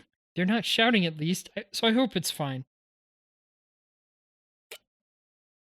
At any rate, walking with all this awkward tension is making me feel extra uncomfortable, so I try to start a conversation with Rini and Macro. What's Angela like? I ask. Since she's a successful mercenary, she must be pretty strong and great at her job, right? I heard her name back at Kiefer and Candace's place, but otherwise, she's a complete mystery to me. I'm sure I'll know everything once I meet her, but I'd like to know something about her before then. Angela's pretty cool, actually. Rini immediately answers my question. He strokes the back of his ginger head absently with his free hand while looking up at the sky. She's got almond-shaped eyes that always seem angry, which puts people off and gives the impression that she's difficult to get along with. Yet, whenever food's involved, her eyes always light up, and she's surprisingly friendly. She's also really tall, maybe about the same height as Hector. A tall swordswoman with cool yet thorny exterior. None of that matters to me. Her love of food, on the other hand, makes me feel like we might get along. I hope so too, at least. I'm sure we'll win her over easily with Claire's cooking. She's got a rough way of speaking, and she doesn't hold back. Honestly, though, makes sense, though, since she's surrounded by gruff men most of the time. I guess most mercenaries are men, right? I ask. Yeah, but there are plenty of women too. Most magic users are women, making Angela unique since she relies on her steel more than her magic. She's really something. Any woman who can wield a sword well is impressive to me. I'm sure there are plenty of folks who see how far she's come and strive to do better themselves. Men tend to have a clear advantage over women when it comes to physical activities due to their natural body type. Same goes for certain races as well. Regardless, it's clear she's worked hard to get where she is. She sounds truly amazing. I suddenly worry over whether I can really be friends with someone like her, since I have nothing of value to give back. There isn't much I'm good at. Come on, we're almost there. You can let go already. Sorry, Macro. I look up and notice a sign advertising the tavern in question, which sits just a bit ahead of us. I hurriedly release both of their arms, and Macro immediately pulls away, rubbing his arm. Did he really hate it that much? I feel really bad. And he was so silent this whole time, so maybe he finally came to understand the error of his ways. His expression never changes, so it's really hard to read him. I don't want him to hate me, so I'll try to be more careful in the future. As I watch Macro hurry ahead, I reflect back on the walk over here while stepping through the entrance of the tavern. Oh, there she is, Angela. Just as we step inside, Rennie glances around the room quickly before immediately finding the lady of the hour. Being so big and tall, Rennie's great at finding people in crowded places like this. He waves a giant hand while calling out her name, and she turns to him as if recognizing his voice. As soon as I see her, I know it's Angela. I would even know if she hadn't turned. She definitely stands out in a crowd. She's a tall woman with light blue hair pulled back in a ponytail with an aura of quiet elegance surrounding her. She almost seems to exude this overwhelming presence that fills the room. It's clear she's quite a powerful person. Can we really become friends with someone like her? I guess it's still up in the air. What's up? Got a job for me? Angela immediately strides over to us. I can tell they're more than mere acquaintances by the familiar way they interact with each other. From up close, she's definitely an imposing lady. She's slender, stylish, and so cool. Hmm? Ack, I said it out loud. I slap both my hands over my mouth, but it's too late. She glances over at me, and her eyes narrow slightly. Wow, she's gorgeous. I'm sorry. It's far too late to take it back. I bow my head in earnest apology. We're already off to a bad start. Why are you apologizing? It was a compliment, right? Honestly, I should be thanking you. Um, I can't believe she's being so nice to me. Such a good person. You never change, Angela. With a chuckle, Hector joins us. That's why you're so popular with the ladies. What do you mean, that's why? I don't do anything special. Yeah, whatever. You're a natural sweet talker. Is she really popular with other girls? I guess it makes sense, considering how amazingly sweet she is. As I nod along with Hector's words, agreeing with everything, it seems he's already started putting his plan into motion. That's right. We have to invite her over for dinner. Hey, Angela, there's something I wanted to discuss with you. Would you care to drop by for tonight for dinner at the Guildhall? What's wrong with talking here? It's a delicate matter that requires a more private setting.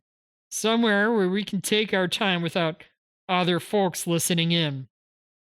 Angela seems dubious. I guess Hector's never proposed something like this to her before, making her wary. I've had people invite me over to their homes, and once I'm inside, try to have their way with me. What? I'm so shocked by her words that I can't help but cry out. I'm sure my ears and tail are sticking straight up. This kind of danger is unfortunately something you have to be careful about as a woman. I hope nothing horrible happened to her. Consumed with worry, my ears and tail immediately droop. Oof, my condolences. That sounds rough for them. Rainy's response seems to completely miss the mark, considering the gravity of her words. Maybe I'm the one who misheard her? Maybe she was talking about someone else? Don't worry, Miku, Hector consoles me.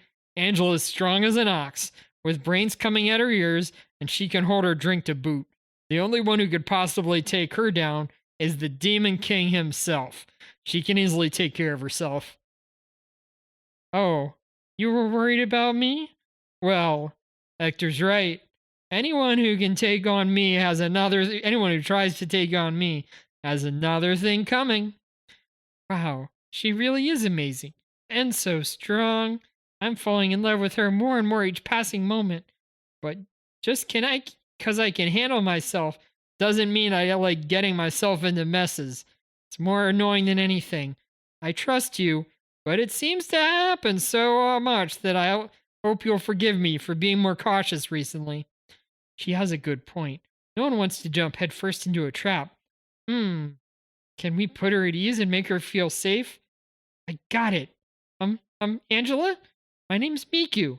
I, along with my twin sister Claire, recently joined Hector's guild. I struggle to speak as loudly and clearly as I can. First, I tell her my name.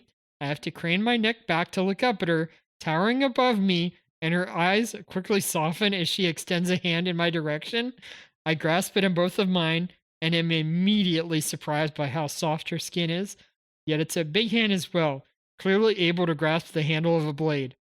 Also, Claire is an incredibly skilled chef, I continue bashfully. Not only can she make tasty meals, but she's an amazing baker as well. We've been stuck in our village until now, so the only people who have gotten to taste her fantastic feasts are the folks we grew up with, plus Hector and his friends, and well now, I've managed to talk myself into a corner. The words were spilling from my mouth so quickly I lost my train of thought. Where exactly was I going with this? I can't stop now. I have to finish. I know you're worried. You have every right to be. I know I can't force you to trust us immediately, but I was really hoping you could try some of Claire's cooking too. It's just so yummy. Ugh, the plan sounds so obvious coming from me. I should have just kept my big mouth shut. I immediately regret everything when suddenly Angela grabs me with both hands. I look up to see her eyes practically sparkling with delight. Huh? What? Her food's really that delicious? Angela asks. Does she cook meat too? She's hooked. She sure is. Thanks, Miku. Your charming innocence saved the day. My ears perk up on macro in Hector's furtive whispers and dry chuckles. I guess she really does love food. I never expected such girlish glee from someone as cool as her. As I stand there, temporarily bewildered, Claire slips to my side, smiling wryly. I'm the aforementioned Claire. Nice to meet you, Angela. You love meat, huh? I've got an idea for the main entree that'll be right up your alley. Really? Then I'm definitely coming over for dinner. I'm baffled by Angela's immediate acceptance of Claire's invitation.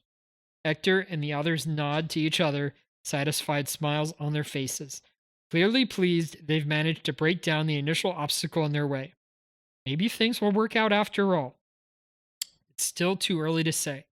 If she loves food this much, though, then I know she'll fall in love with Claire's cooking.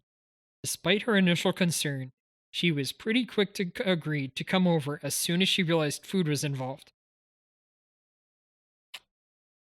That doesn't mean she'll definitely agree to join the guild, but maybe a nice conversation on the top of the meal will help. I've got some things to take care of, so I'll see you tonight, Angela says as she bounces off, clearly in good spirits. She seems so excited. I can tell from her body language alone. It's kind of cute. At any rate, she agreed to meet with us in private, which means our plan is off to a solid start. We still have to find ways to go, but at least we're moving in the right direction. Now we just need to make sure Angela has a great evening. I'm going to take a pause here to hit the bathroom. Then we'll finish up this chapter and finish the stream and raid.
All right, we're back.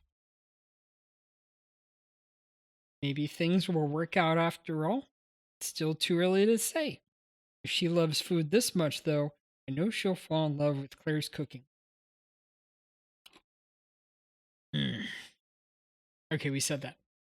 She seems so excited. I can tell from her body language alone. It's kind of cute. At any rate, she agreed to meet with us in private, which means our plan is off to a solid start. We still have a ways to go, but at least we're moving in the right direction. Now we just need to make sure Angela has a great evening.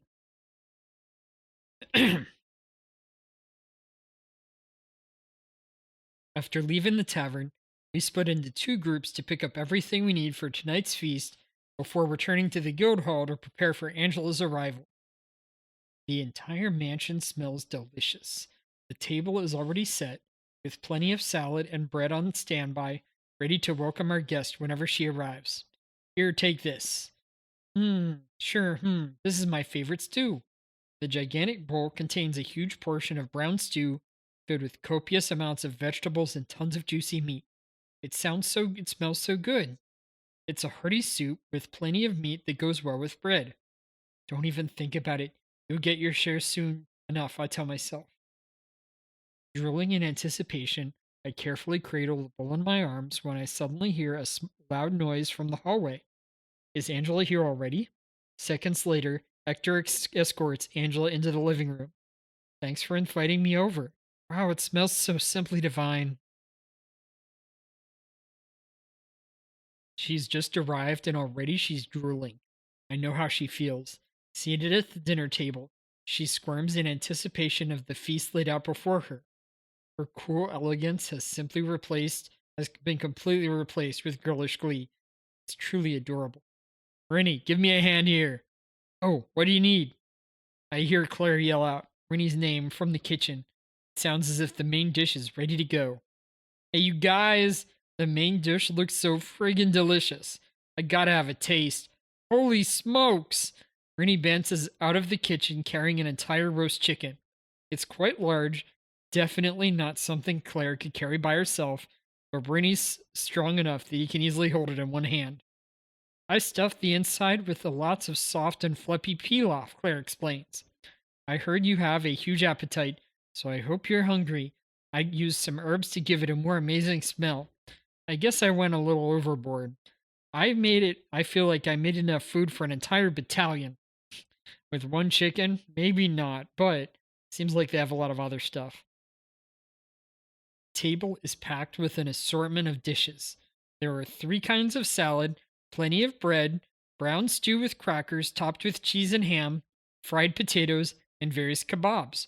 Plus, we've got dessert waiting for us in the fridge. They have a fridge? Wow. It really does look like a feast. It brings back memories of the joyous festivals in our village.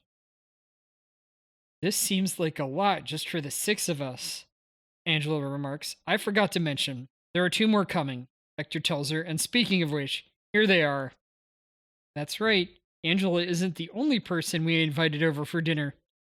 Sorry for running late. Wow, something smells good. Ugh, I was right in the middle of something. Candace bounces in, as lively as ever, dragging her grumbling cousin Kiefer behind her. Hector has used the communication gadget earlier to invite them over. Of course, Kiefer refused at first, but Candace, who'd been eavesdropping, wanted to come so badly they ended up accepting the invitation after all. It's good to get out of the house sometimes, Candace says. Plus, you found out your little gadget works, and now you can talk about all about it with Hector in person. I didn't need to come all the way out here to do that, Kiefer whines.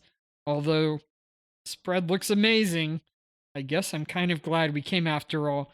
I'm feeling quite a bit famished for once. Wow, Claire's cooking is so good, it makes even Kiefer forget about work. I hope Angela feels the same way. I glance over at her to see her eyes practically glued to the food in front of her. I feel bad making her wait any longer. I want her to fill up her plate and her stomach right away. However, we have to wait for everyone to take their seats. Just as Claire settles down, Hector opens his mouth to speak. Before we dig in, I've got one thing to say. You're killing me, Hector. Hector whistles loudly, getting everyone's attention, causing Angela, who's been fidgeting in her seat and drooling, to glare at him angrily. The reason we've invited you over here tonight, Angela, was to extend our invitation to join our guild. Everyone here is already part of the team. Huh? You mean the Lana Killer Guild? I thought it was just the three of you. Since when did you get four new members? She asks, her eyes shifting anxiously between Hector and the food on the table. Hector offers a quick explanation as to why they need more members, leaving out how he got the four of us on board. It's clear her mind is full of food, so I doubt he'd remember even if he mentioned it. She looks so hungry. I feel so bad for her. So, you just need to fill me up. You just need me to fill some kind of roster, huh? Right? To put it bluntly, yes. But we don't just want anyone on the guild list. We need people we can depend on, with considerable skill, and who are friendly and easy to get along with. We have a reputation to keep, after all. Reputation to keep. His words are like a dagger in my heart. That's right. This isn't just some kind of friend group. This is an advanced level guild with members to match, and it's important to keep that in mind at all times. I know joining our guild doesn't offer much, considering how well you're doing on your own. I don't think you'll see a decrease in profit margin, however, and you'll always have a chance to stay if you're interested. Plus, he trails off while waving his hands over the food spread on the table out on the table before us. We might not always have extravagant feasts like this, but if you join us, you'll get to eat Claire's delicious cooking whenever you want. I don't think that's such a bad deal, right? What do you say? He really is reeling her in with food, and he's not even trying to hide it, which makes me feel better. Honestly, this is the best chance they've got. It's the only thing Angela really seems to care about. Everyone watches her silently, waiting for a reply. This was a trap all along, huh? You knew it was a trap when you came. Angela peers at Hector from the corner for a moment. I worry she's angry. However, she quickly bursts into laughter. I won't make my decision until after I've had my fill. I can't commit to anything without having a taste first. Haha, fair enough. I'm sure you'll love it though. Whew, she's not angry after all. With Angela promising to give us her answer after the meal is over, we finally dig into Claire's amazing feast, ready to eat ourselves into a food-induced coma. Everything is just so delicious. I'm gonna stuff myself silly. As we all begin eating, the conversation doesn't turn to boring stuff like introductions or work, but exciting stuff like everyone did today or their most interesting or bizarre jobs.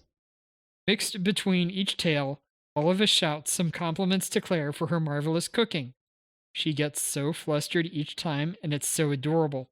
She pretends like she doesn't care, yet I can tell she's pleased by the way her ears flick this way and that, and her enthusiastically wagging tail. You learned to cook while living at home, huh? You're amazing, Claire. I don't think it's that impressive, Claire shakes her head. I just like to do it, so I got better at it. Honestly, you being such a skilled swordswoman is far more impressive to me. I feel the same way you do. I just like swinging blades, so I got better naturally. I guess that's simply what happens with anything you truly enjoy doing. Cooking and swordsmanship are two entirely different things, yet it seems like they have something in common after all. When you like something enough, you end up doing it all the time, and in turn, naturally get better at it. The better you are, the more you enjoy doing it. It's a never ending cycle. Don't forget about me, Kiefer interjects. I love making magical gadgets, so I make them all the time, and in turn, am the master of gadgetry. For someone who crushes on girls all the time, you're pretty unpopular, Kiefer, Candace remarks. Ouch. Come on, Candace. It's not that I'm not popular, it's just that my inventions take up too much of my time. I love hearing their back and forth. I get the feeling Kiefer cares more about Candace than he lets on, although I think he's far more popular than he realizes. He's funny, he seems considerate of others, and very kind. I'm sure if he actually met someone whose company he enjoyed, he'd immediately sweep them off their feet. It's your awful attitude that makes you so unpopular, Rini suddenly barges into their conversation. He chuckles to himself between two bites of chicken. Wow, Rini, you're one to talk about awful attitudes. Kiefer has an awful attitude? Really? Granted, he tends to get so lost in his work that he neglects everything else in life, so maybe he should work on that. It's not awful. Just weird, Rini says hesitantly. So I'm a weirdo then. Is that supposed to be a compliment? Because I take it as one, Kiefer laughs. You're the weirdest weirdo I know. I see. It's not that his attitude is bad, it's that he's a bit odd. Still, I'm not sure if calling someone a weirdo is exactly a compliment. I listen in as everyone chats together happily while enjoying a delicious meal. This is one of my favorite types of moments. I could join in with the conversations, but I prefer listening to everyone instead. I love learning about everyone's hobbies and interests and the types of things they like. It fills me with joy to see everyone enjoying themselves so much. However, I can't help but notice one person who's eating silently, all by himself. His face is a blank slate, and I begin to worry that he's not enjoying himself. But perhaps that's just how he is. Debating with myself whether or not I should say something, I gather up my courage, pick up my cup, and approach him. Can I sit next to you, Macro? The only person who doesn't seem to be in high spirits is Macro, who's sitting off to the side, as far away from everyone as possible. Maybe this is just how he is, and he's actually having a great time, but he keeps his joy hidden away. Why?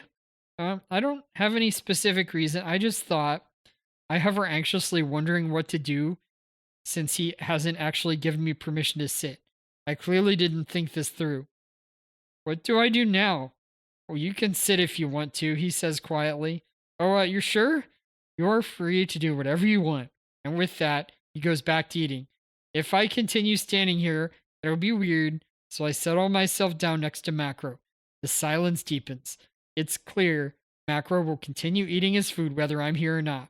I glance over at him out of the corner of my eye to only to see him completely invested in his meal.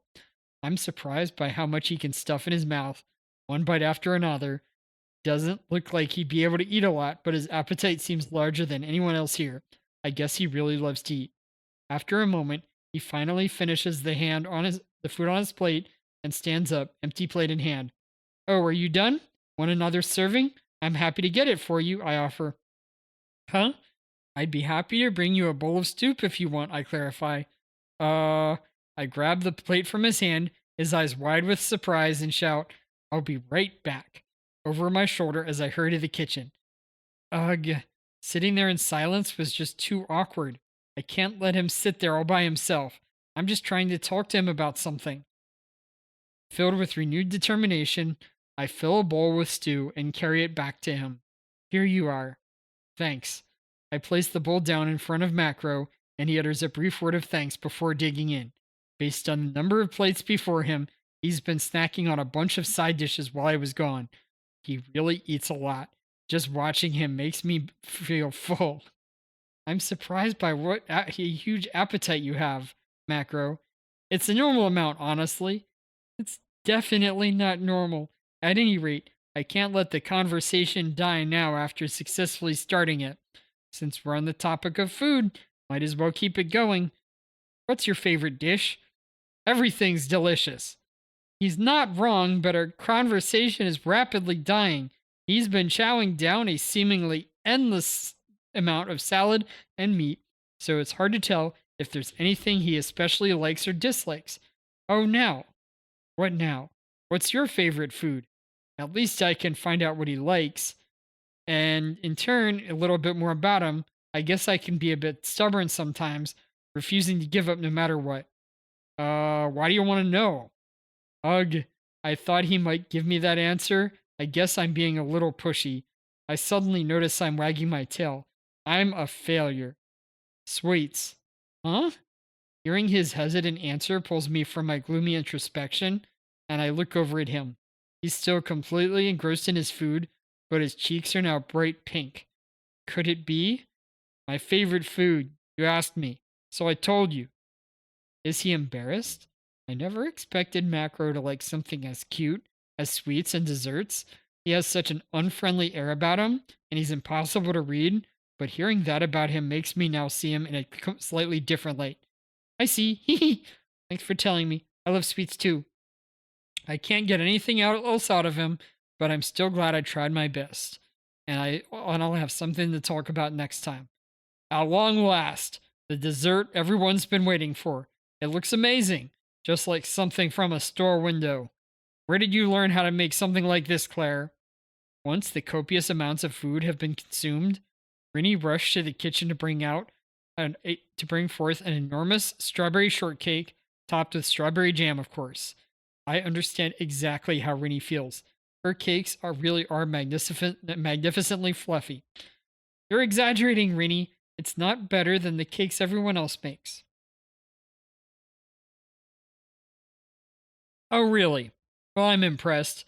Oh, but I hate to say, fluffy cakes! Welcome, Bellamy. Sorry I'm almost done, but thank you for coming in. We are on chapter 6, and we're going through chapter 6, and I'm almost all the way through it, I think. But thank you so much for coming in. The story so far is that they were rounding up new guild members. Oh, okay. That's good to hear.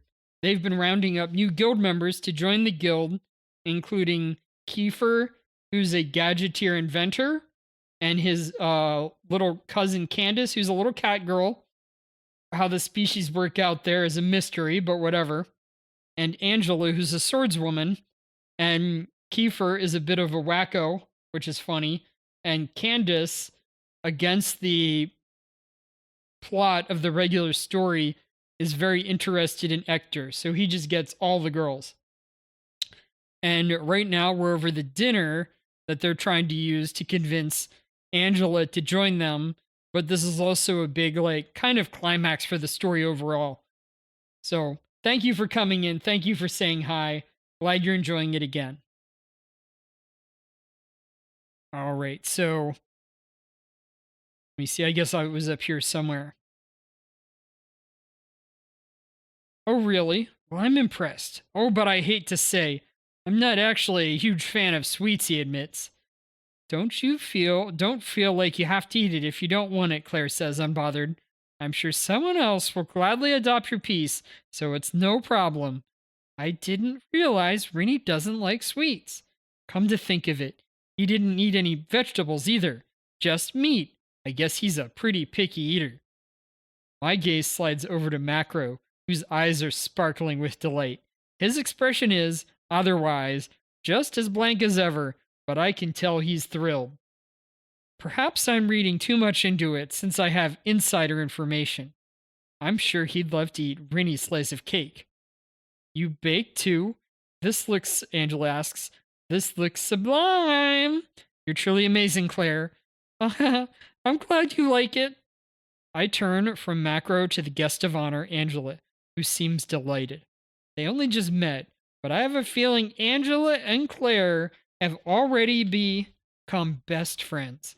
The aura between them is warm and friendly. All right, Angela, it's time to get back to the reason why we're here. With everyone enjoying their cake with a cup of tea to wash it down, Hector speaks, bringing us back to the topic at hand. I was having so much fun, I completely forgot why we were having this party to begin with. Everyone turns to look at Angela. She folds her arms on top of the table before speaking. I have 3 conditions. Conditions? Meaning she'll only join us if those conditions are met? Ugh, I'm so nervous. Number 1, she goes on at Hector's urging, I want to be able to live here. I'm always on the go, so I've never had a place to call my own. If I'm settling down here, then I need food and board accounted for. I'll gladly cover my share of expenses. That's what we were hoping for, so that's not a problem. Second, I need to be able to take whatever jobs come my way. I've been working as a mercenary for so long that I have plenty of long-time acquaintances besides you, who I can't leave in the lurch because I suddenly had joined a guild. Of course, she's an incredibly prolific swordswoman, making her quite in demand when it comes to acting as a bodyguard, slaying monsters. If she starts passing off jobs to the guild, her longtime clients might get confused. Third, if I join you, you have to swear you'll never betray me. If even one person does something sneaky, that's it. As long as you can promise to meet those conditions, then I'll join your guild. The air in the room was so tense you could almost see sparks flying. Yet I knew she meant every word she said. Her conditions might be a little harsh, but she's about to join a group of strangers. Setting clear boundaries before becoming an official group like this only seems fair. This isn't just a ragtag bunch of friends, although we do all get along. Angela stares directly at Hector, silent and unmoving. Hector grins and begins answering her conditions one by one. As for living here, I was ready to invite you to stay with us regardless. We have plenty of rooms and food is no issue. Of course, we won't have feasts of this caliber every day, and Claire doesn't make every single meal, but I'll do my best to cook whenever I can, Claire adds. I love to cook after all. Hector goes on to say we'll discuss the payment system, a very important process, at a different time. Hector and the rest of them have been paying for us ever since we arrived, and I want to be able to pay them back finally. Your second condition is also not a problem. All I ask is that whenever accepting a job, you make sure they know you're a member of the Lenna Killer Guild. I'd like to start getting the word out. You can take on whatever jobs you want, as long as they know which guild you belong to. Finally, Hector stands up, walks over to Angela before extending his right hand. I promise I'll never betray you. I wouldn't dream of it. This guild is held together by the bond of friendship, of trust. Welcome aboard, Angela. No one seems to have any objections to what he says. In fact, everyone's smiling happily as they watch Hector and Angela. She chuckles at Hector's words before grasping his hand in hers and giving it a hearty shake. Thanks for having me. Hooray! Angela's finally one of us. I turn to Claire and give her a high five. All right, that's it for tonight. Chapters 4, 5, and 6. We met, anyway, yeah, we're good. So now I'm going to look for raids, and then we'll call it a night.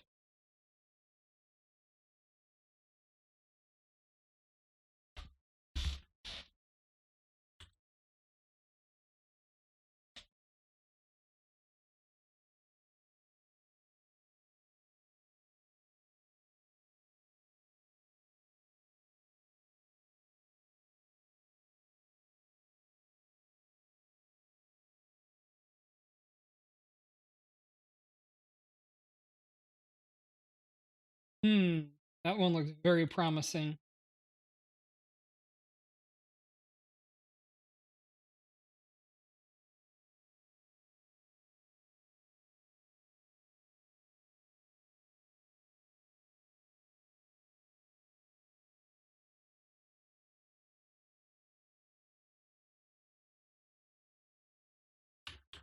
We are going to raid Vanna Quen.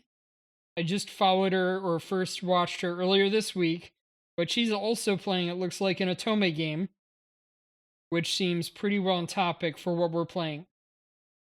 Thank you very much for joining us, Bellamy.